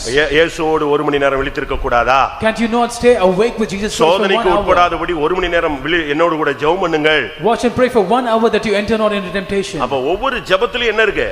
Therefore in each and every prayer ஒவ்வொரு ஜீவன் இருக்கு. there is different life. அதத்தான் நீ கரெக்ட்டா பண்ணணும். That is what you have to do regularly. நீ ஒண்ணுமே பண்ணாம Sunday morning service only. So if you do not do anything but you come only for Sunday morning service, அப்ப ஒன்னையும் கொண்டு போய் பரலோகத்துல ஒரு நாள் விட்டுட்டு 6 நாள் நரகத்துல விட்டா ஒத்துக்குவியா? so if they take you to heaven and leave for 1 day and the rest 6 days they put you into hell with you, will it be okay? அப்படிதானே? Is it not so? தவறு. It's wrong. தேவனுக்கு அந்த டைத்தை நீ கொடுங்க. You got to offer the time to God. அந்த தேவனுக்கு அந்த டைமை கொடுக்கும் பொழுது தேவன் உனக்கு டைம் தருவார். When you give the time to God, God will give his time to you. அதனால தான் வேதம் சொல்லுகிறது. That is what the Bible says. அவர்களுக்கு கிரியை உண்டு. பரிபூரணம் அடையறதுனால ஒரு சிலர் என்ன செய்றாங்க?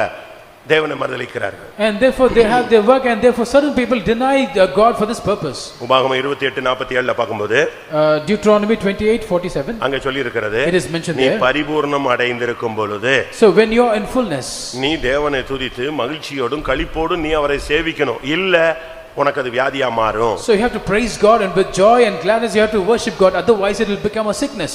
உபாகமம் 28:47-48 Deuteronomy 28:47 and 48. சகலமும் பரிபூரணமாய் இருக்கையில் நீ மனமகிழ்ச்சியோடும் களிப்போடும் உன் தேவனாகிய கர்த்தரை சேவியாமற் போனது நிமித்தம் சகலமும் குறைவுபட்டு பட்டினியோடும் தாகத்தோடும் நிர்வாணத்தோடும் கர்த்தர் உனக்கு விரோதமாய் அனுப்பும் சத்துருக்களை சேவிப்பாய். அவர்கள் உன்னை அழித்து தீரும் மட்டும் இருப்பு நுகத்தடியை உன் கழுத்தின் மேல் போடுவார்கள். எவ்வளவு நிர்பந்தமான ஒரு நிலவரத்துக்கு தள்ளப்படுகிறாய். So what a miserable condition you are pushed into. அதனால கர்த்தர் இன்னைக்கு உன்னோடு பேசுவது. Therefore the Lord is speaking to you. உனக்கு கொஞ்சம் பலன் இருக்கோ அதிக பலன் இருக்கோ மறுதலியாதே. So whether you have little strength or more strength, that's not a problem. நீ மறுதலியாமல் இருந்தால் If you deny not, உனக்கு திறந்த வாசல் உண்டு. and the open gate is before உனக்கு you, ஜனத்தை தருவேன். and I will give you people. உன்னை சோதனைக்கு தப்புவிப்பேன். I will cause you to escape temptation. உனக்கு ஒரு கிரீடம் உண்டு. There is a crown for நான் you. உன்னை தூணாக்குவேன். I will make you a pillar. என்னுடைய நாமத்தை நான் உன்மேல் எழுதுவேன். So I will write my name upon you. இதுதான் யாருக்கு கொடுக்கப்பட்ட வாக்குத்தத்தம்? And this is the promise given to whom? மறுதலியாமல் இருக்கிறவனுக்கு தேவன் கொடுக்கிற வாக்குத்தத்தம். This is a promise which God gives to them that deny அதை நீங்க not. சரியான விதத்துல விளங்கிக் கொள்ளணும். You have to understand this properly. உனக்கு கொஞ்சம் பலன் இருந்தும் நீ என்னுடைய நாமத்தை மறுதலியாமல், So because you had little strength yet you did not deny my நீ name, உன்னை காத்துக்கொண்டபடினா because you have kept, நான் உனக்கு திறந்த வாசலை வைக்கிறேன். I place before you an open door. சத்துருக்களின் பிடியில் இருக்கிற சாத்தானுடைய கூட்டத்தில் இருக்கிற ஜனங்களை நான் உனக்கு தருவேன். So I will give you the people who are in the hands of the clutches of the devil and enemies. பூச்சக்கரத்தில் உள்ள மனிதர்களுக்கு வருகிற சோதனையிலிருந்து நான் உன்னை தப்புவிப்பேன். So I will cause you to escape the temptation which will come upon the world. உனக்கு ஒரு கிரீடம் இருக்கிறது. You have a crown. உன்னை என் ஆலயத்திலே தூணாக மாற்றுவேன். I will make you a pillar in my temple. என்னுடைய நாமத்தை, தேவனுடைய நாமத்தை நான் உன்மேல் எழுதுவேன். I will write my name, the name of God on you. எல்லாரும் கண்களை மூடுவோம். So let us all close our eyes. இன்றைக்கு நீங்கள் மறுபடியும் அவரை நேசியுங்கள். Today you love God once again. மறுதலித்து போன பேதுரு மறுபடியும் அவரை நேசிக்க ஆரம்பித்தான். Peter, who denied and left God, he once again started loving உன் him. சகோதரனை நேசி. You love your brethren.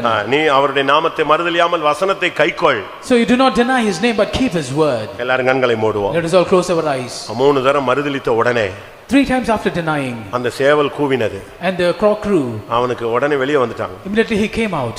அந்த மறுதலிக்கிற பிரசன்ஸ் விட்டு வெளியே ஓடியே வந்துட்டான். He ran out of the presence which denied. எந்த சூழ்நிலையில அவனுக்கு அந்த மறுதலிப்பு நடந்ததோ பைபிள் சொல்லுகிறது அந்த இடத்தை விட்டு வெளியே ஓடி வந்தான். So the Bible says that in whichever situation he would deny, he ran out of that place. இங்க போனா அந்த பொண்ணு வர்றா. So if you go to this place, இங்க வந்த போர்ச்சேவகன் வர்றான். in this place another soldier, இன்னொருத்தன் வந்து சொல்றான்.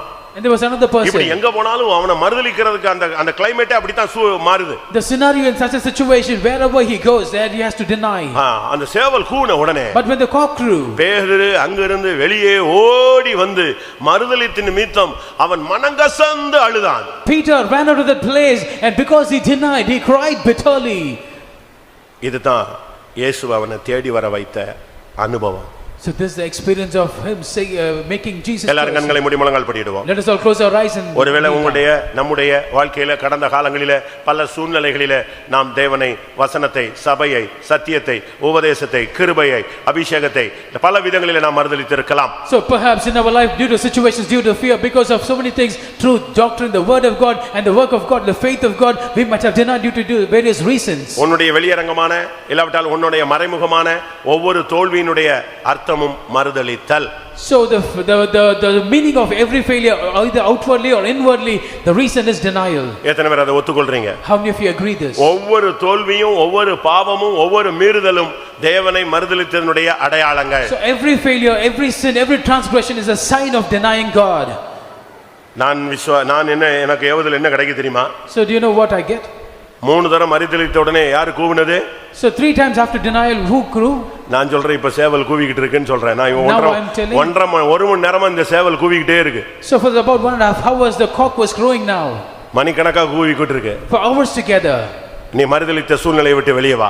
You come out of the situation where you denied. ஒரு வசனம். One word. அப்படி முழங்கால்ல இருங்க. Just kneel down. மத்தேயு 26:75. Matthew 26:25. அங்க என்ன சொல்லப்பட்டிருக்கிறது? What is mentioned there? அவன் வெளியே வந்தான். He came out. அப்படினா என்ன அர்த்தம்? What does it mean? அந்த சூழ்நிலைக்குள்ளே கடந்தேனா நீ அங்க இருந்து மறுதலிச்சிட்டே தான் இருப்ப. So if you stay in the same situation, you will stay in the same condition. அதே பெண் வருவா. அதே பெண் வருவாள். The same damsel will come. நீ அவனோடு இருந்தாய். And you are with him. இன்னொருத்தன் வருவான் நீ இவனோடு இருந்தாய். Another person will come and say you are with him. இன்னொருத்தன் வருவான் அவன் பேச்சு அப்படியே இருக்குது. Another person will say your language is similar. நீ அதுல இருக்கிற வரைக்கும் மறுதலித்து நீ அதிலேயே அழிந்து போய்டுவ. As long as you stay in the same place, you will keep on denying and you will die and perish. இப்ப வேதம் என்ன சொல்கிறது? But now what the word of God say? அப்பொழுது பேதுரு சேவல் கூவுகிறதற்கு முன்னே நீ என்னை 3 தரம் மறுதலிப்பாய் என்று இயேசு தன்னிடத்தில் சொன்ன வசனத்தை நினைத்துக்கொண்டு வெளியே போய் மனங்கசந்து அழுதான். எங்க இருந்து வெளியே வந்துட்டான்? So where he has come? மறுதலிக்கிற சூழ்நிலையிலே அந்த இடத்தை அந்த சர்க்கம்ஸ்டான்சஸ் விட்டு வெளியே வந்துட்டான். So he came out of the environment from where he denied God. அந்த இடத்துல நீ இருக்கிற வரைக்கும் மறுதலிச்சிட்டு தான் இருப்ப. As long as you stay in that place, you will keep on denying. விடு அந்த ஃப்ரெண்ட்ஷிப்பை விடு. You leave the friendship. நீ ஒரு இடத்துல மீட் பண்றியா அந்த இடத்தை இனிமே அந்த இடத்துக்கு போகாத. The place where you meet, do not go to the place again. தேவ சித்தமில்லாத இடத்துல நீ நிக்கும் பொழுதும் தேவ சித்தமில்லாத இடத்தோடு நீ மனிதர்களோடு சேரும் பொழுது தேவ சித்தமில்லாத இடங்களில் நீ உட்காரும் பொழுதுதான் இந்த மறுதலித்தல் வருகிறது. The place where which is not the will of God, where you stand, where you sit and where you meet people, that is where the denial comes. நீ மறுதலிக்கிற அந்த சூழ்நிலையை விட்டு வெளியே வா. You come out of the situation whereby you deny. இன்னைக்கு தேவனுடைய சமூகத்துல அழு. Today you cry in the presence of God. ஆண்டவரே நான் உம்மை மறுதலித்து விட்டேன். Lord, I have denied you. உம்மை சபித்து விட்டேன். Lord, I have cursed you. உங்களை தெரியாதுன்னு நான் சத்தியம் பண்ணிட்டேன் ஆண்டவரே. Lord, I swear saying I do not know you. எவ்வளவு பெரிய துரோகம். What a treachery. ஒரு பச்சை துரோகியா நான் மாறி போயிட்டேன். Lord, I have become a traitor, Lord. என்னை நீ மன்னியும்னு கேளு. Please pardon me, you ask me. இனிமேல் நான் உம்மை நேசிப்பேன் சொல்லு. You say going forward I will love you. இன்னைக்கு இந்த வசனத்தை நீ இந்த கேட்டுக்கொண்டிருக்கும் பொழுது Today as you hearken to these words, உனக்கு கொஞ்சம் பலனை கர்த்தர் தர போகிறார். the Lord is going to give you a little strength. அந்த கொஞ்சம் பலன் கூட இல்லாதனால தான் நீ மறுதலிச்சிட்ட. And because you didn't have the little strength also you denied. இனிமேல் Going நீ forward, ஒருபோதும் மறுதலியாது இருக்கிற அந்த கொஞ்சம் பலன் இப்போ இந்த அபிஷேகம் அபிஷேகத்துல உனக்குள்ள வரப்போகுது. By now this anointing, a little strength is going to come into you, whereby you will never deny again. நான் ஒரு கேள்வி கேட்கிறேன். I'll ask you a question. ஆண்டவர் அந்த கொஞ்ச பலன் அந்த பிலதெல்பியா சபைக்கு கொடுத்த அந்த கொஞ்ச பலனை இன்னைக்கு எனக்கு தந்தா நான் சாகுற வரைக்கும் இனிமேல் தெய்வத்தை மறுதலிக்க மாட்டேன்னு சொல்றவங்க உங்களுடைய கைகளை உயர்த்துங்க.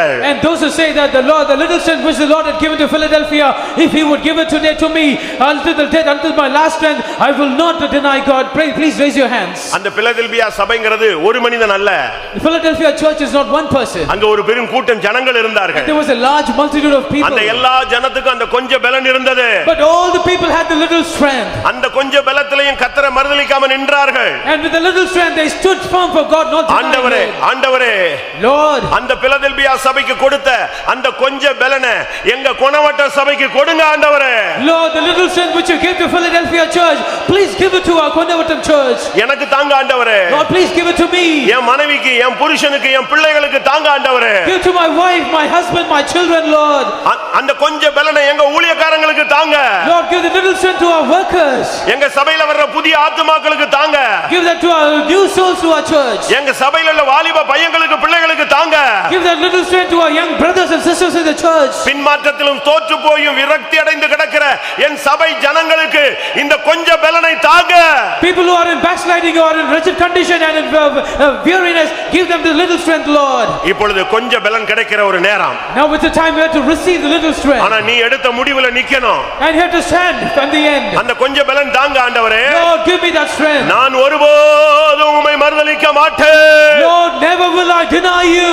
இன்னைக்கு கர்த்தர் ஒரு அபிஷேகம் தர போகிறார். The Lord is going to grant you an anointing today. அந்த அபிஷேகத்துல அந்த கொஞ்ச பலன் உனக்கு இப்ப உள்ள வர போகுது. In that anointing, the little strength is going to come into you. Lebala bakara bakatida bakatida tida bakari bikara balakatida bania. Hallelujah, hallelujah, hallelujah, hallelujah, hallelujah, hallelujah. Imani arabala bakara bakatida bakara ban. Amen. நீங்க மறுதலித்ததை உணர்ந்தீர்கள். You realize that you have denied. அதோட நீங்க போயிட கூடாது. You should not go.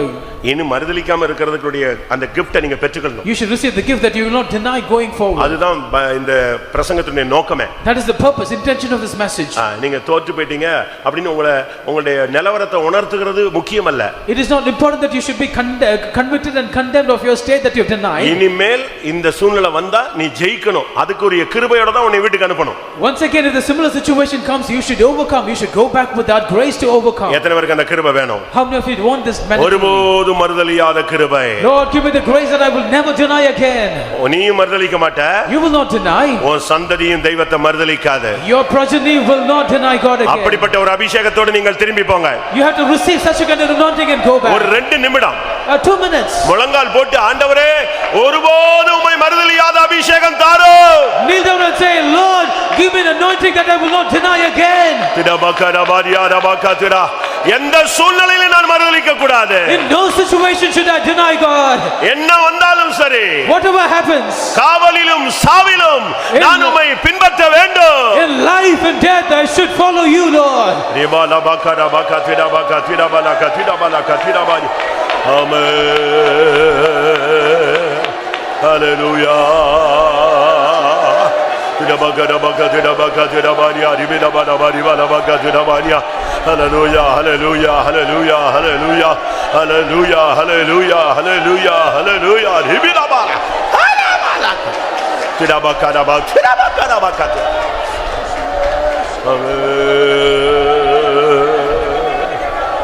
Hallelujah, hallelujah.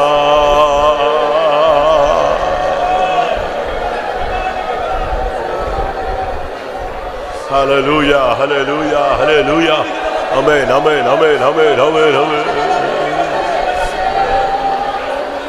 Hallelujah, hallelujah. Amen. இன்றைக்கு நீ நல்ல ஒலிவ மரத்தில் ஒட்ட வைக்கப்படுகிறாய். Today you are grafted in a good olive tree. எத்தனை பேர் விசுவாசிக்கிறீங்க? How many of you believe that? நீ இன்னைக்கு ஒட்ட வைக்கப்படுகிறாய். Today you are grafted. ஆவியானவர் உன்னோடு பேசுகிறார். Spirit of God is speaking with you. நீ தனித்திருந்தாய், You are staying alone. அதனால உன்னுடைய ஜீவன் உனக்குள்ள இருந்து வேலை செய்து நீ தோற்று போனாய். That is why the life within you was working, but yet you உன்னை இந்த காலை வேளையில இந்த 12:10க்கு கிறிஸ்துவோடு ஒட்ட வைக்கிறார். This morning around 12:10 p.m. the Lord is crafting you with Christ Jesus. இனி கிறிஸ்துவின் ஜீவனுக்கும் சாரத்துக்கும் நீ பங்காளியாய் மாறுகிறாய். So you are going forward, the life of Christ and the power of Christ will work in you.